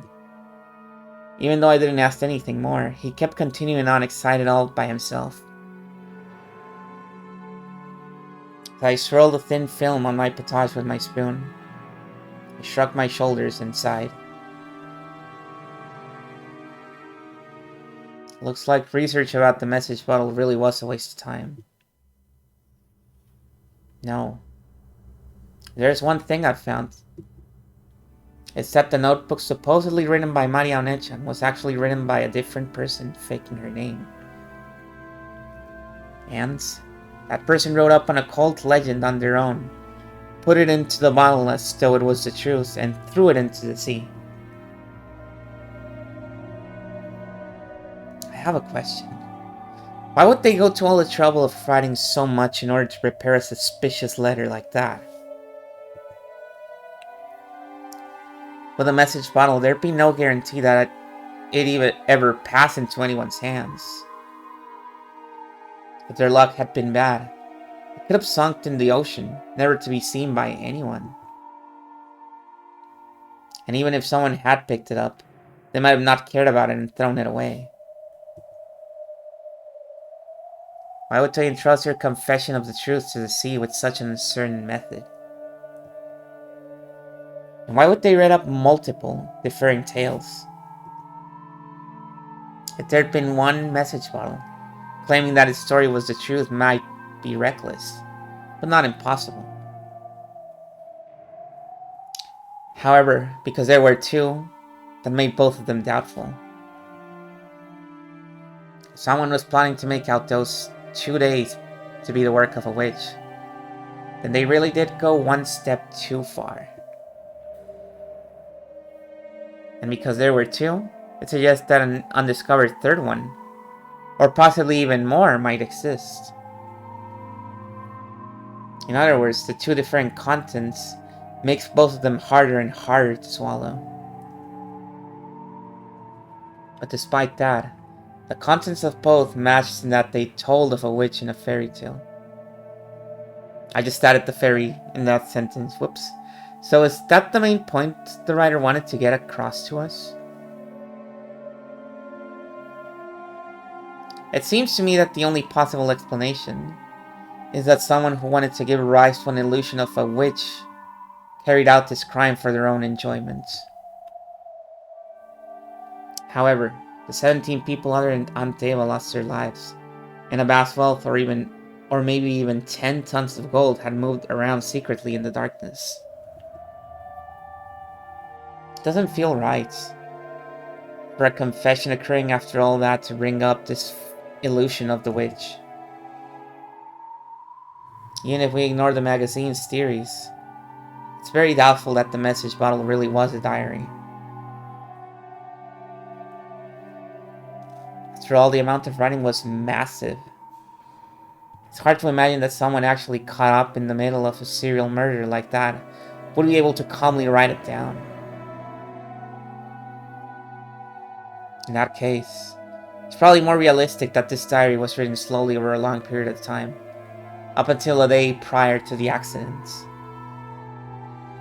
In that case, would it mean that everything on Rokkenjima was a planned crime, with everything prepared for over a long stretch of time? The fact that Anteva left this world without saying anything is infuriating. She definitely said it on her deathbed. She definitely said that her reason for not telling me the truth was because it was her best way of harassing me. Yeah. By now, it's painfully obvious. Of all the things Anteva did to harass me, it was probably the last and the greatest. I mean, it was the last. There's no probably there. But thinking of it this way, it's pretty doubtful that Anteva is the true culprit. Of course, that's not because the handwriting on the message bottle was different from Anteva's, or anything like that.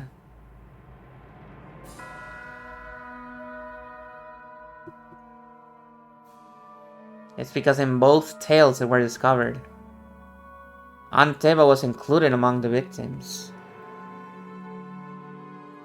If the writer of that diary was the culprit, maybe Anteva was also one of the targets to be killed. Maybe Anteva survived because something went wrong. Because I hated Anteva, I came to believe that she had to be the culprit. But the existence of the message bottle makes me suspect that the mastermind is a far more profound and unknown person than her. Perhaps. It is quite mysterious that the messages that they found, neither of them was the one where Eva survives. I looked at the clock. I've heard more than enough. It's time. As he continued to speak fervently, I suggested that I wanted to bring this discussion to a close. He seemed to be aware that he'd gotten excited and talked too much, so he quickly accepted this. Thank you very much for today. I believe I've heard something truly valuable. No. It was truly fun to be able to welcome a young lady as a new friend of the witch hunt.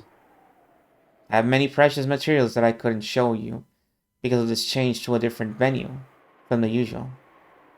I would be glad to show you them at the next chance we get. Thank you, Professor. Could I ask one more thing? Yes, what is it? Professor, why are you interested in witches? No, in occultism and demonology. Well, that is somewhat embarrassing. A daydream I had in my childhood, that if I could use a mysterious power, I could take on even the biggest of bullies. Went on to become my life's work. We're back to the fucking bullying. After all, the primitive desire of admiring unknown power is as universal today as it ever was in the past. Professor, if you could do it, would you want to become a witch? Do you still dream of being able to use magic at will? But of course. Top 30. We're getting to the 30, honestly.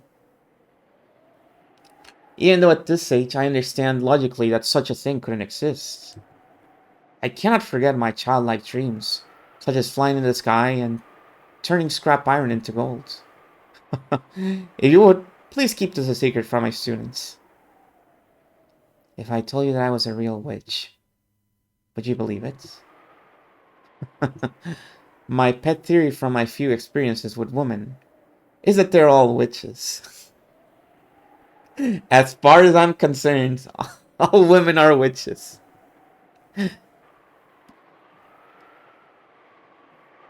Anjay snorted at the old professor, who must have been an earnest scholar with barely any experience with women. Yeah. And one final question. Professor, have you seen the original message bottle itself? I have indeed.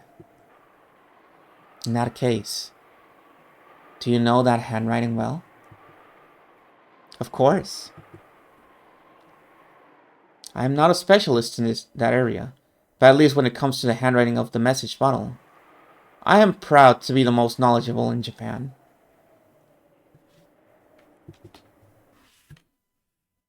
At that point, Anjay set a book on the desk with a thud.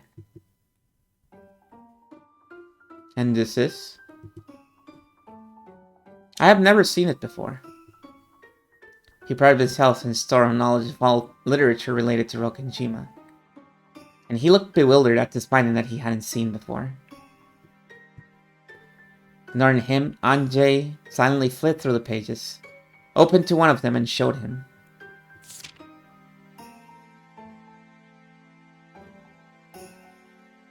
On that page was a handwritten paragraph beginning with, "To my beloved witch apprentice." And at the end, there was a signature in katakana that said, Beatrice. This is... The instant he glanced at it, his face went pale. She knew the answer before asking, but Anjay asked it aloud anyway. Does the handwriting in the paragraph on this page match the handwriting in the message bottle? Well, I must take this home and investigate more. Pardon me for asking, but what in the world is this book? Where'd you get it? The man stretched out his hand, but Anjay pulled it back, as though telling him not to touch it with his filthy hands. Thank you. Just that reaction is all I need. Thank you very much for today. Here's the reward I promised. As she stood up, clutching Maria's diary, Anjay carelessly tossed a wad of 10,000 yen notes wrapped with a strip of paper onto the table. As Anjay turned her back to him and made to leave, the man raised his voice as though clinging to her, but Anjay didn't stop walking. I beg you, what in the world is that book? I don't need a reward, show me that book!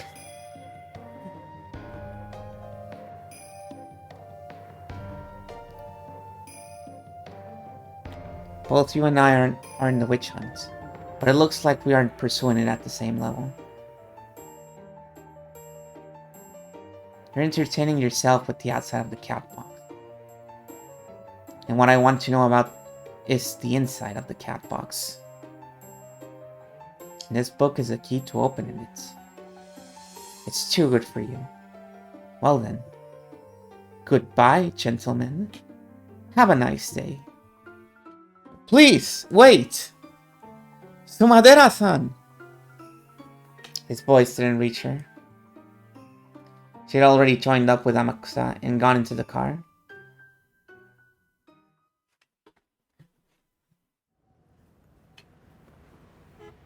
Did you find anything? Only at the very end. I was right. The one who wrote the message bottles was Beatrice herself. Cool. So, you've concluded that the witch actually exists. Who knows? Mind if I sleep? I'll bet that talkative professor gets lost in his own little world in lectures. It makes a lot of kids fall asleep. Please, go ahead. Take a rest. Still, that went really well. That guy believed I was a sumadera until the very end. Thank you. I was... That quote was basically me going, I'm gonna say it like Lani Minella says it in Illbleed. The Sumadera family had set up a web beforehand around any people Anjay might try to contact. They had offered a reward to anyone who would take Ushinomiya Anjay into custody if she appeared. Anjay had foreseen that and had snatched it away. She had called herself Sumadera, and after cleverly tricking the man by saying her own subordinates would set up an ambush, so he didn't need to worry about it, she had taken him outside.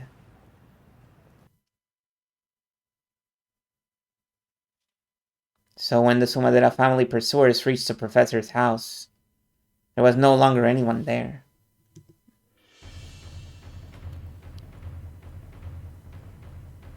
According to the young family, a young man and woman calling themselves Sumadera visited this morning. Took the professor out with them, and still have not returned. There's a chance we were outmaneuvered. What about child, Anjay-chan? I wonder if that craftiness is from Nissan's blood. You think she'd casually take on the name Sumadera after saying she'd hate to go by it so often? The professor should be returning soon. When he does, we must serve him some tea. Yes, understood. I wonder if she thinks she's leading me around by the nose. What a naughty child. With a demonic look on her face, Kasumi violently stamped her heel.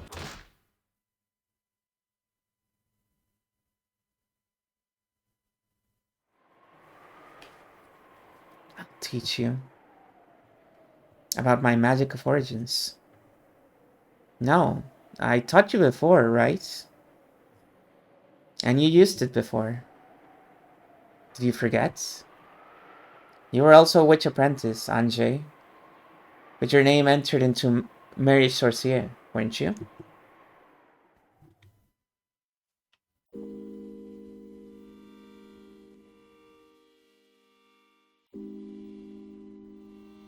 I was also included among the witches, wasn't I? I closed Maria's diary and flopped down on a very high-class looking bed. I'd slept deeply for a long time in the car, so it took longer than usual for drowsiness to set in. And I read the diary as I waited. This was a super expensive hotel in the city, since it was often used by the rich and the famous. They were very big on confidentiality, and made it very convenient for Anjay to escape her pursuers. The idea that renegades should spend their nights hiding in cheap hotels is the commoner's way of thinking. To Anjay, who possessed all the wealth of the Ushinomiya family, renegade life was comfortable indeed.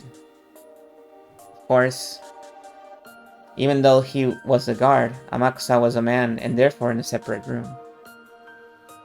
Anjay used the bedroom of the suite, and Amakusa lay on the sofa in the living room.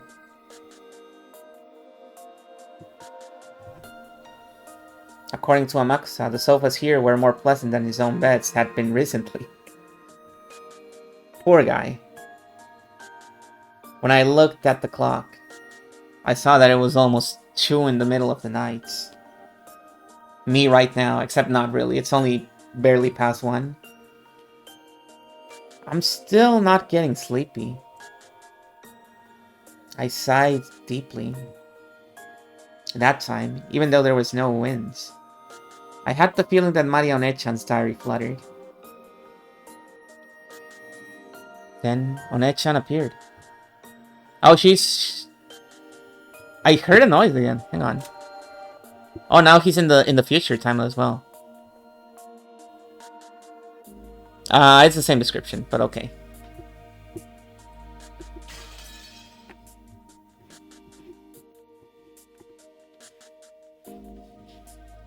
Her form was no longer the normal one I'd known. She was wearing the dress that Beatrice had given her after acknowledging her as a witch. If you don't get some sleep, it'll be tough tomorrow, right? Yeah, she's a witch now. So she gets a new outfit. If I were a witch too, I'd be able to use magic, wouldn't I? Yeah. You can use it. I taught you, didn't I? Taught you how to use it. And you were able to use it in the past, weren't you? I remember.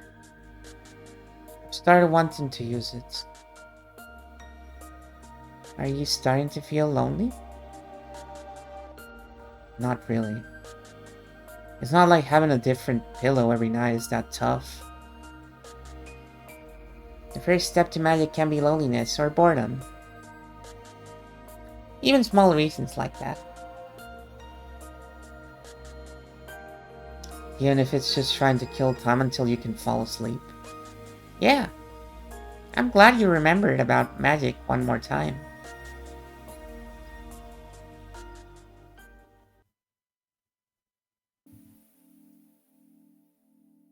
It's been quite a long time since I last used magic. At one point, with Maria-Onechan's introduction, I touched the corner of it and opened the door a tiny bit. So I should still remember that sensation. Right now, your magical power has declined significantly, Anjay. If you don't devote yourself to the basics, it'll be hard, okay? Sure. Check in all directions. Secure in a quiet space. What about Amakusa-san? He's sleeping. After opening the door to the living room a crack, I could see the blanket caterpillar on the sofa roll over in its sleep. With your magical strength as weak as it is now, the anti-magic power is affecting you too much. Not just the sight of people, but voices, sounds, and even the presence of people will get in the way of your magic. Sever those completely. Like how ancient magicians shut themselves up in atelier to preserve their isolation. This really takes me back to one of my to my first streams where I was really obsessed with saying the word atelier. Because I really liked saying that word. I remember. The very existence of humans blocks magic. Therefore, the very act of showing magic to people is a sign of a high-level witch.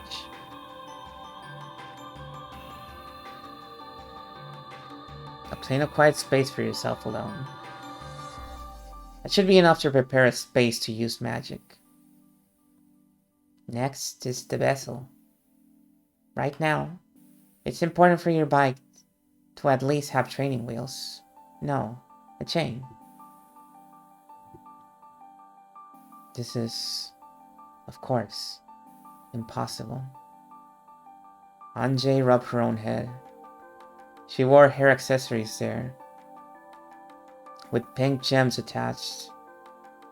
They felt a little childish for Anjay, but she never took them off, not even for a single day. Yeah, it really will be impossible for you now, Anjay. If you'd practice every single day since then, you might have gained the ability to summon with that by now.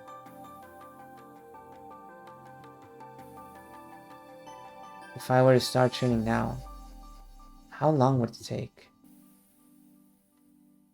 It's said that a year of magical training for a child is worth 10 years for an old person. You need a lot of determination. You mean like Ushiromi Yakinso? So, just like the piano and the violin, Getting a special education from a young age is huge when it comes to magic. As you are now, your power has weakened since the time you were first able to use magic. Jay? Don't overdo it, and devote yourself to the basics. After stubbornly rubbing those things on my head one more time, I gave up, and I started fishing through the knapsack, looking for anything that might make a good bezel. Shouldn't this be a perfect bezel? It's been a long time. Yes. I think even you should be able to perform a summon, as you are now. And they have no master now. It should be possible for you to become their new master, Anjay. Among the things that looked like good bezels, I took the one I thought might possess the strongest magical power, and set it on the side table near the bed with a clatter. It was a shady-looking, stake-shaped weapon with an occult design inscribed on it. What a peculiar object. It was one of the 7 stakes of purgatory, which the witch used to offer sacrifices. When the police had been searching the family's possessions, they had collected a large amount of junk. After the investigation had finished, these had been politely returned to the Yoshinomiya family. Finding something that I'd seen in the pictures of Maria's diary, I took it home with me.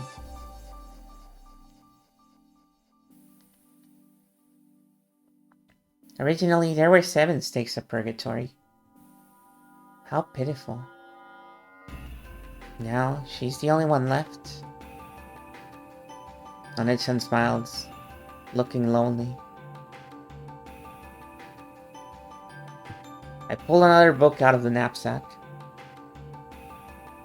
This was also old-fashioned, and you could tell that it was an occult book just by looking.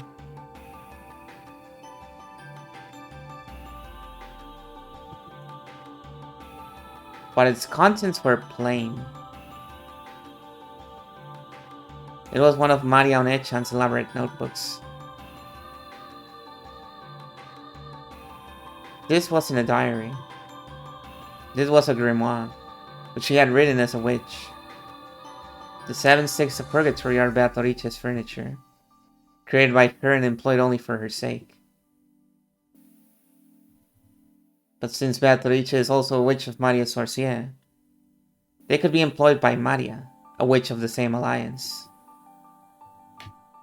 For that reason, the method of summoning the 7 sticks of purgatory and how to handle them was written about in great detail in Maria Onechan's grimoire.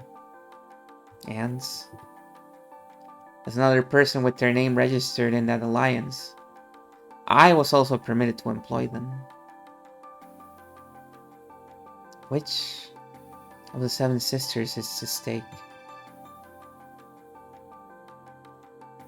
Their characteristics are written about well in my grimoire. The sisters of the 7 stakes really hate it when you get their names wrong. Remember their names well before summoning them. A packed page told of the 7 stakes of purgatory. I described the 7 sisters in great detail. Yes, I think I memorized almost this entire page once in the past. The more I read it, the more I start to remember. By the pictures and characteristics written on the grimoire, I could tell that the stake in my hand was Mammon's stake. In the past, I hadn't had any stakes, so I'd summoned them without any bezel.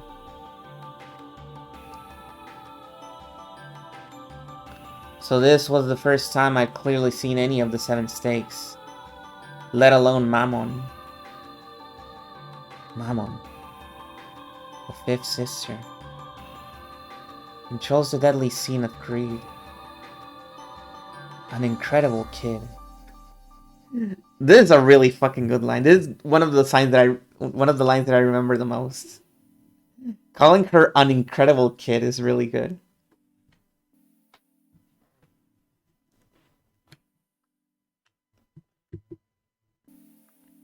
Greed also controls aspirations, a desire to improve oneself and the strength to live. It definitely doesn't mean only bad things.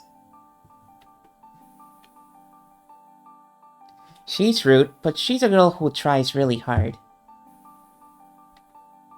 I see.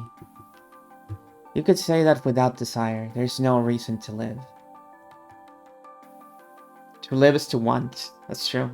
For a while I heightened my concentration and digested the information that was written about Mammon. The more the summoner knows about the target that's being summoned, the better.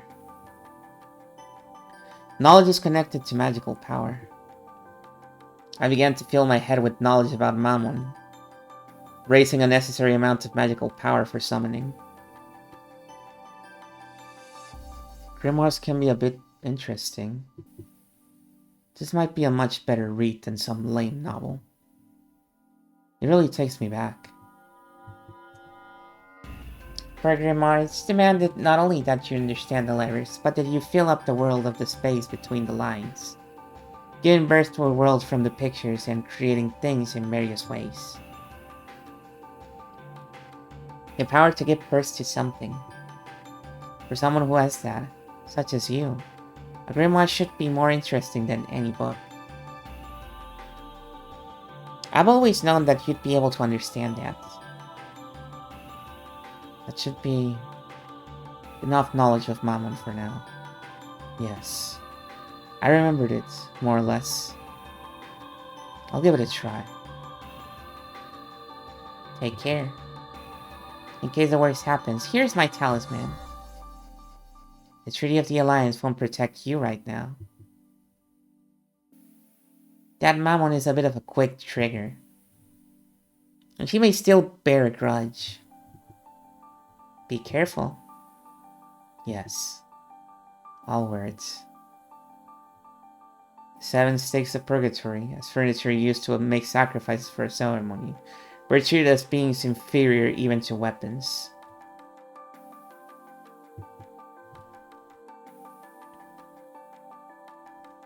But that was only when compared to other demons. The humans. Oh man, I'm really thinking of this line. Beings inferior even to weapons.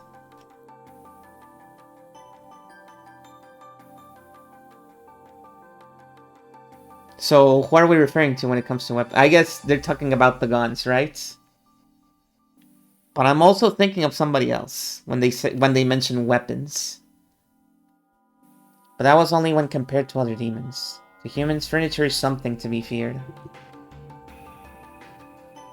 I fished through the knapsack again. Took out a bracelet charm with a scorpion metal that I'd gotten from Marionette-chan long ago. And put it on my arm. In the past, I hadn't needed something like this. But I needed insurance. It's okay. That has already been fitted with the required amount of magical defense. As long as you wear that, you'll definitely be fine.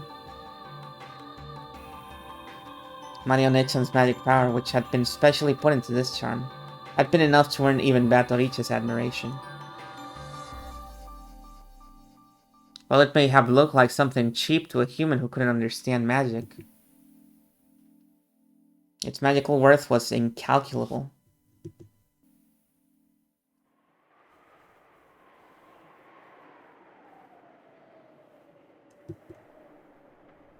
Come, arise, forgive the sin.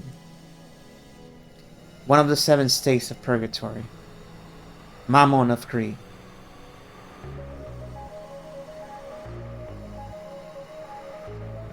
I focused my mind.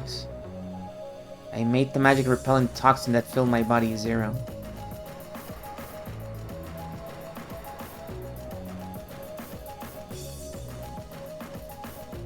Imagine an untainted, vast space. Doubts and common sense all resist magic. Make the resistance 0. and erase the burden on the magical power.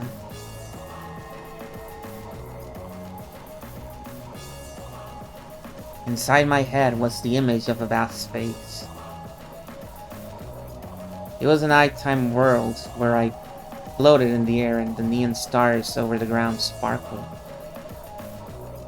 A world where the stars that should have covered the sky were wiped away by the light from below that covered the ground. In the world of the vast night sky with no obstructions, I imagined the wind blowing through at will.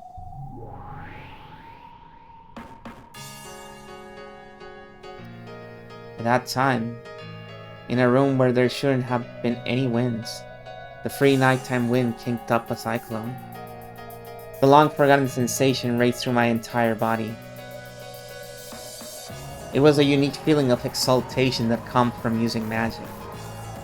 Mammon's stake, which I held out in my hand, gradually began to make me feel a pale light. Twisting cyclone with the stake at the center. The hefty stake floated a bit into the air. Wonderful. Looks like the gap in your training has instilling your talent. Come, arise, forgive the sin. One of the 7 stakes of purgatory, Mammon of Greed. Show yourself to me. So I raised my hands bit by bit, lifted it higher than my head, as though it was being attracted upwards. Mammon's stake once again floated up high into the air, and gradually began to shake. The shaking began to grow faster, and it burst. With a speed faster than the eye could follow, it flew around, violently rebounding off the walls of the room. The terrible sound of it dancing around threatened to make me flinch. However, I must not lose my mental concentration.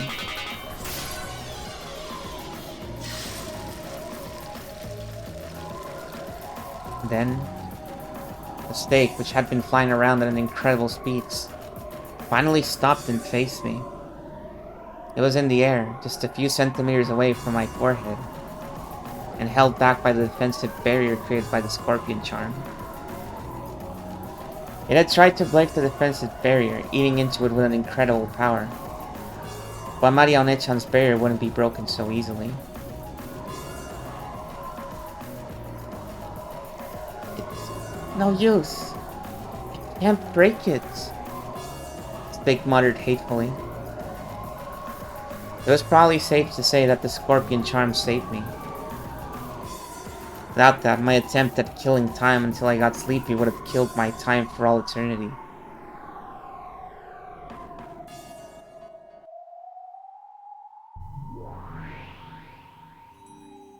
When Mammon's stake realized that it was unable to gouge me, it gave up and grew docile, changing its form from that of a stake into a human. Oh my god! It's Mammon! The Seven Sisters of Purgatory. High quality furniture created by Beatrice. Mammon is the first furniture to become Anjay's friends. Oh?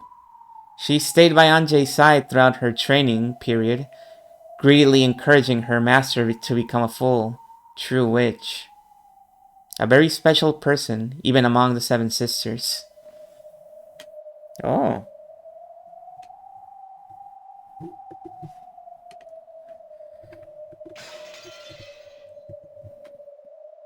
Friends.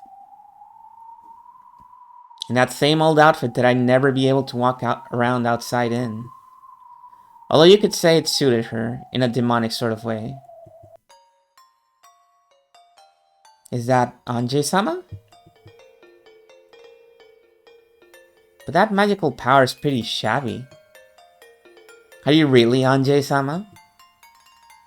It's been a long time, Mammon.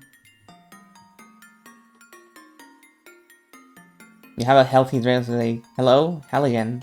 That's nice. It's good to dread the grave. Have you been well? And here I was convinced that furniture that's already fulfilled its function just gets left to rust away in a closet. So, what kind of sideshow is this? You aren't gonna say that you're my owner, are you? Yes. Angie is your master. Lady Maria, how unsightly of me. Was that berry just now yours? Yes.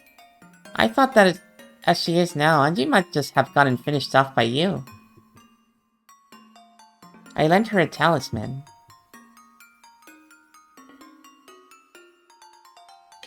Oh yeah, for sure.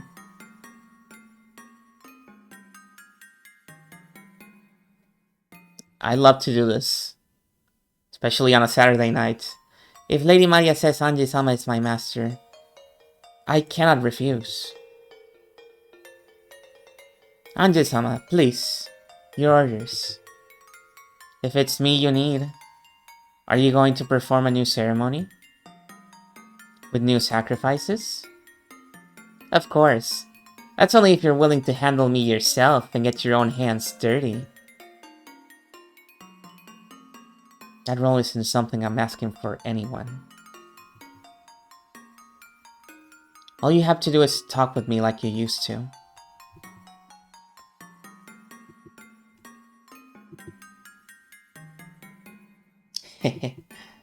Yes, if that's what you desire.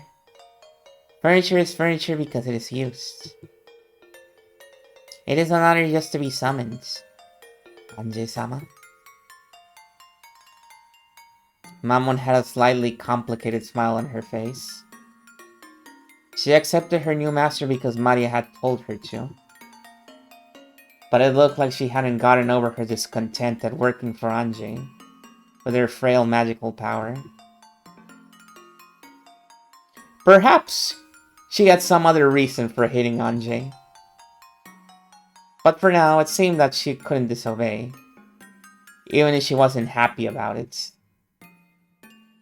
So, what should I do? I don't know. Just do something lively. Like old times. Well now, this liveliness you're talking about is probably from when we sisters were all together. It may be difficult by myself. Did you forget? That's right. The seven sisters were really lively when they got together. Hello, Laha. But with Anji's magical power now, I think summoning just Mammon is the best we can hope for. Stakes for the other six have been lost. My apologies, Lady Maria. But maybe it would be possible to summon the seven sisters via my own stake. If I am to be used, I'd hope Anji-sama has at least that much power, right? Mammon grins. Apparently she wanted me to summon the other sisters without a vessel. I see. Since she's unable to satisfy herself with being summoned alone, she's asking for the other sisters to be summoned as well. I get it. Greed. Yes. She was like this back then, wasn't she? To furniture, the times during which they are used are bliss. No matter how badly they are exploited, being used is furniture's joy.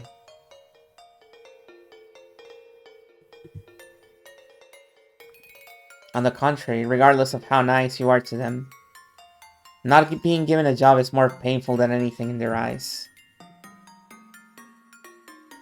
Mammon spoke in a challenging way, but she wanted me to summon the other sisters somehow and rescue them from the world of nothingness. If that's the case, all she's gotta do is say so. These demon people can never just say what they mean. Anji, don't overdo it. You'll need plenty of rehabilitation just from summoning Mammon. Oh, I'll need to rehabilitate after just one. Well, I'm just killing time anyway. Okay, Mammon. I've gone this far. I'll call as many as I can. Really? Not bad, Anjay-sama. Okay, quickly, quickly! Apparently, even though she'd asked, Mammon hadn't really expected Anjay to do this. She'd hopped around, badgering Anjay to summon the other sisters. Summoning Mammon alone consumed a considerable amount of physical and magical power. It'll probably be pretty tough to do 6 more.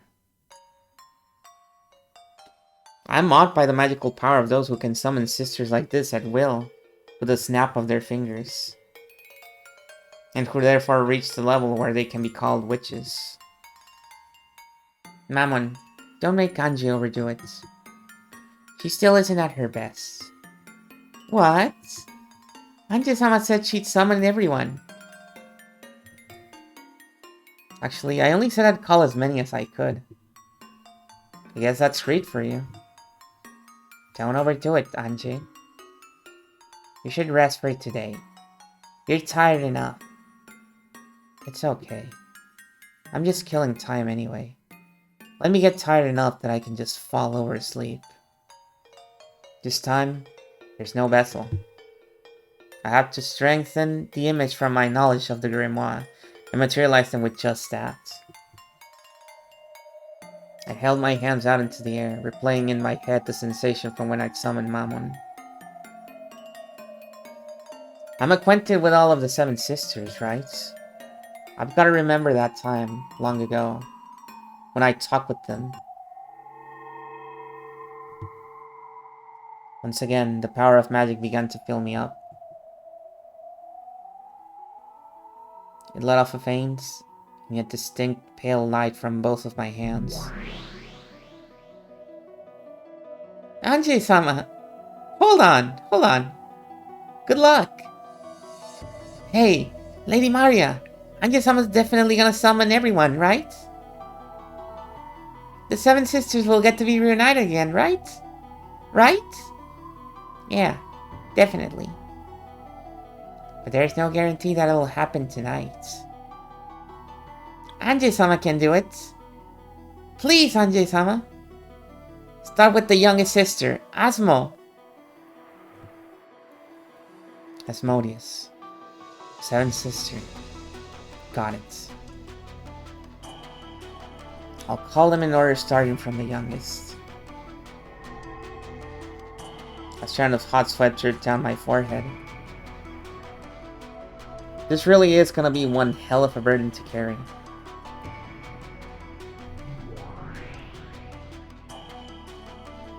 The pale light in the space began to slowly form into the outline of a girl. Come, arise. One of the 7 stakes of purgatory, Asmodeus of lust. There was no vessel. However, as I held a strong conviction that she definitely did exist there, as a core, her form began to crystallize. Her outline became distinct, in the form of the youngest of the 7 sisters. Asmodeus was finally created.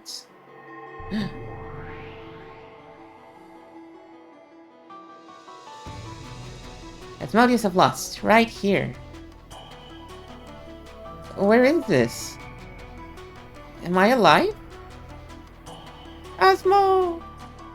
I'm so glad! Mamone-san? Where in the world is this? Who summoned me? Anji-sama did. Anji-sama said she'd revive all of us.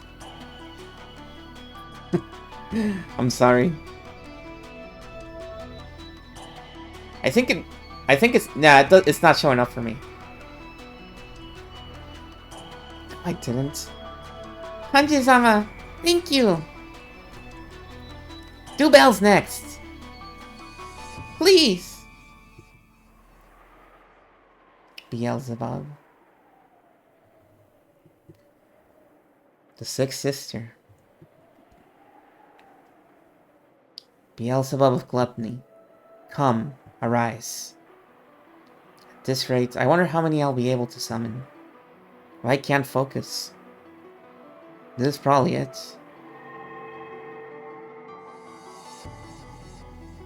pale light made an outline and formed into Beelzebub. Beelzebub of Gluttony, right here.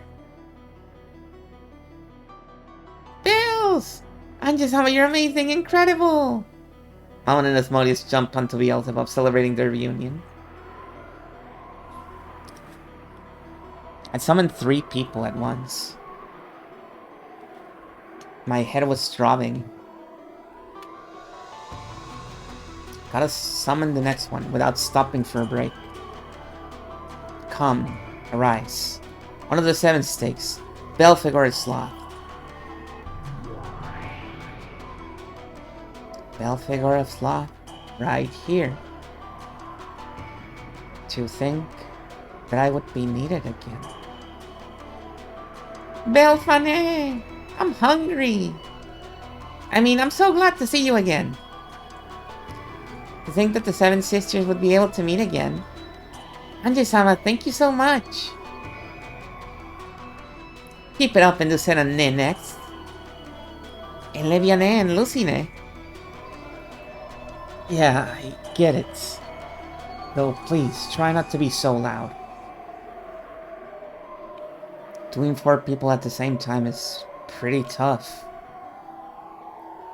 Anji, don't overdo it any more than this. You did a good job summoning even 4 of them after such a long time.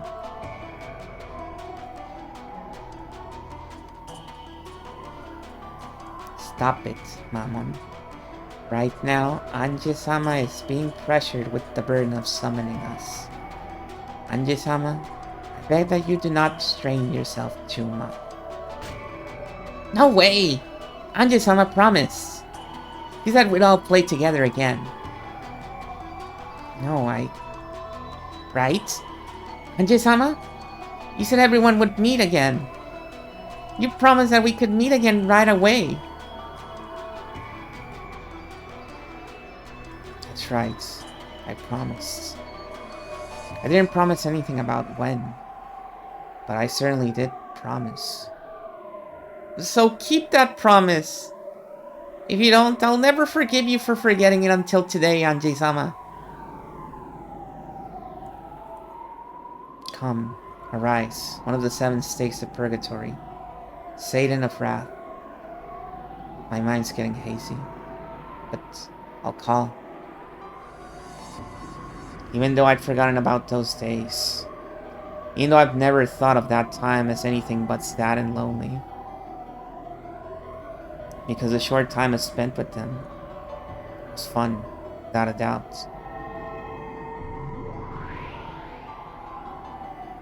Satan of Wrath, right here. What the hell are you people doing? Don't you realize how much it's burning Anji-sama just to let us have an idle chat? Satan, who has apparently figured out the situation immediately after being summoned, cried out in a loud voice, telling her sisters off. That loud voice made my consciousness hazy again. We are furniture who have been granted rest by Beatrice and whose duty has been finished. Not only are you not honored at being given another chance to be of some use, but you're putting a burden on our new master, you disgrace to all furniture. Erase yourselves right away. Yes, it's like Satan says. I'll erase myself. You all erase yourselves too. In this moment, that's the best way for us to be of use to Anji-sama. No way! Not until everyone's summoned. Same here. I'm hungry. I'd hate to leave again so soon after being reunited with you all. Don't be so selfish. Come on, erase yourself quickly. Come on, Asmo. Disappear right now. Satan is bullying me. It's not fair if you're always bullying the youngest one. Yes. They really are like me. It doesn't bore me.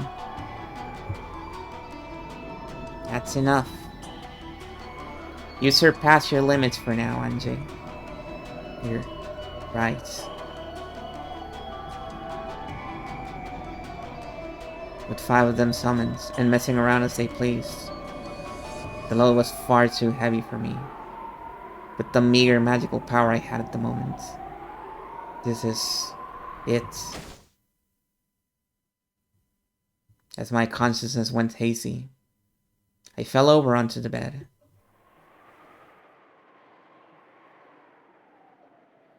Have beds always felt this soft? It seemed that the sisters were still squabbling together as much as they liked. For a way to kill time until drowsiness comes to get me. This is enough. Feeling something warm and nostalgic in the sisters' liveliness, I sank into a world of deep sleep.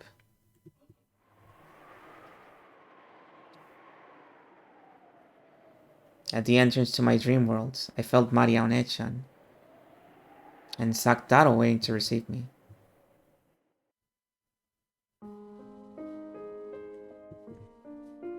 You worked hard. And good job. What do you... Welcome back, Anjay. Welcome back, huh? Then I should respond like this. I'm home.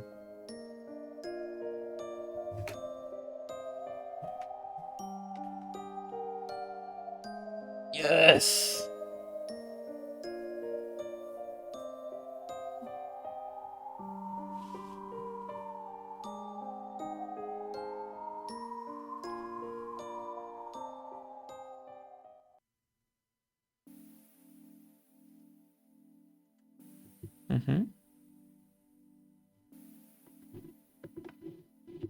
Okay, we're gonna call it here.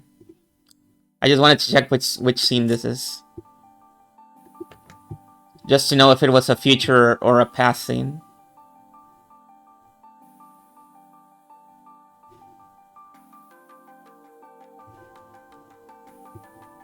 Uh-oh. We ran out of pages to save. So... it's time to start overwriting, I guess. Okay. And with that... time to the lead battler. Yes! Fulfilling everyone's wish. Let's get this idiot out of here. Forever. So we need to rate somebody. We kind of have to do it.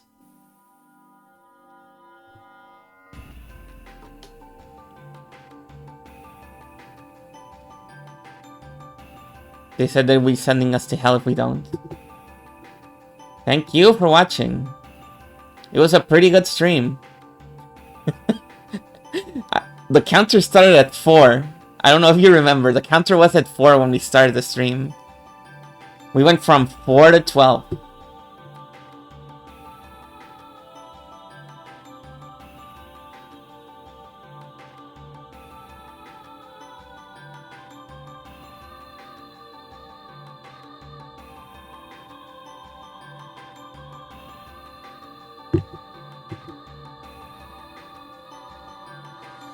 Going for the high score. Oh, man. I said I could handle it. And I'm handling. I didn't say I would handle it well. Okay. I already forgot who I decided I was gonna raid. Wait, hold on. Or is it no, it's coming back to me. Okay.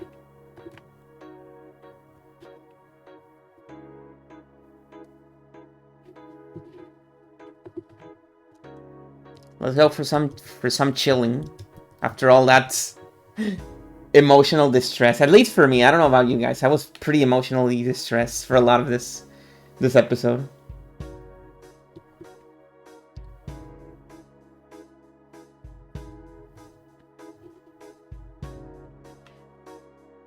I can't even see the raid from here. Oh, I see. I just...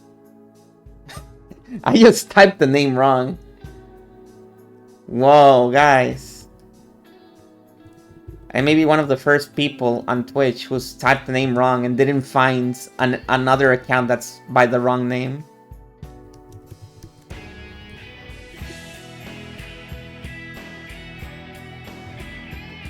Did you know there's nobody in this site called Ray Benstein?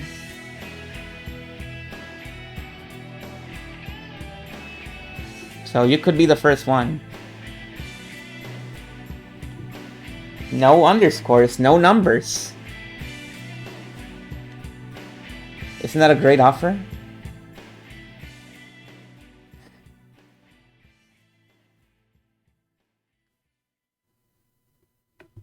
Thank you for watching. We'll return next week for more Olive, for more crying.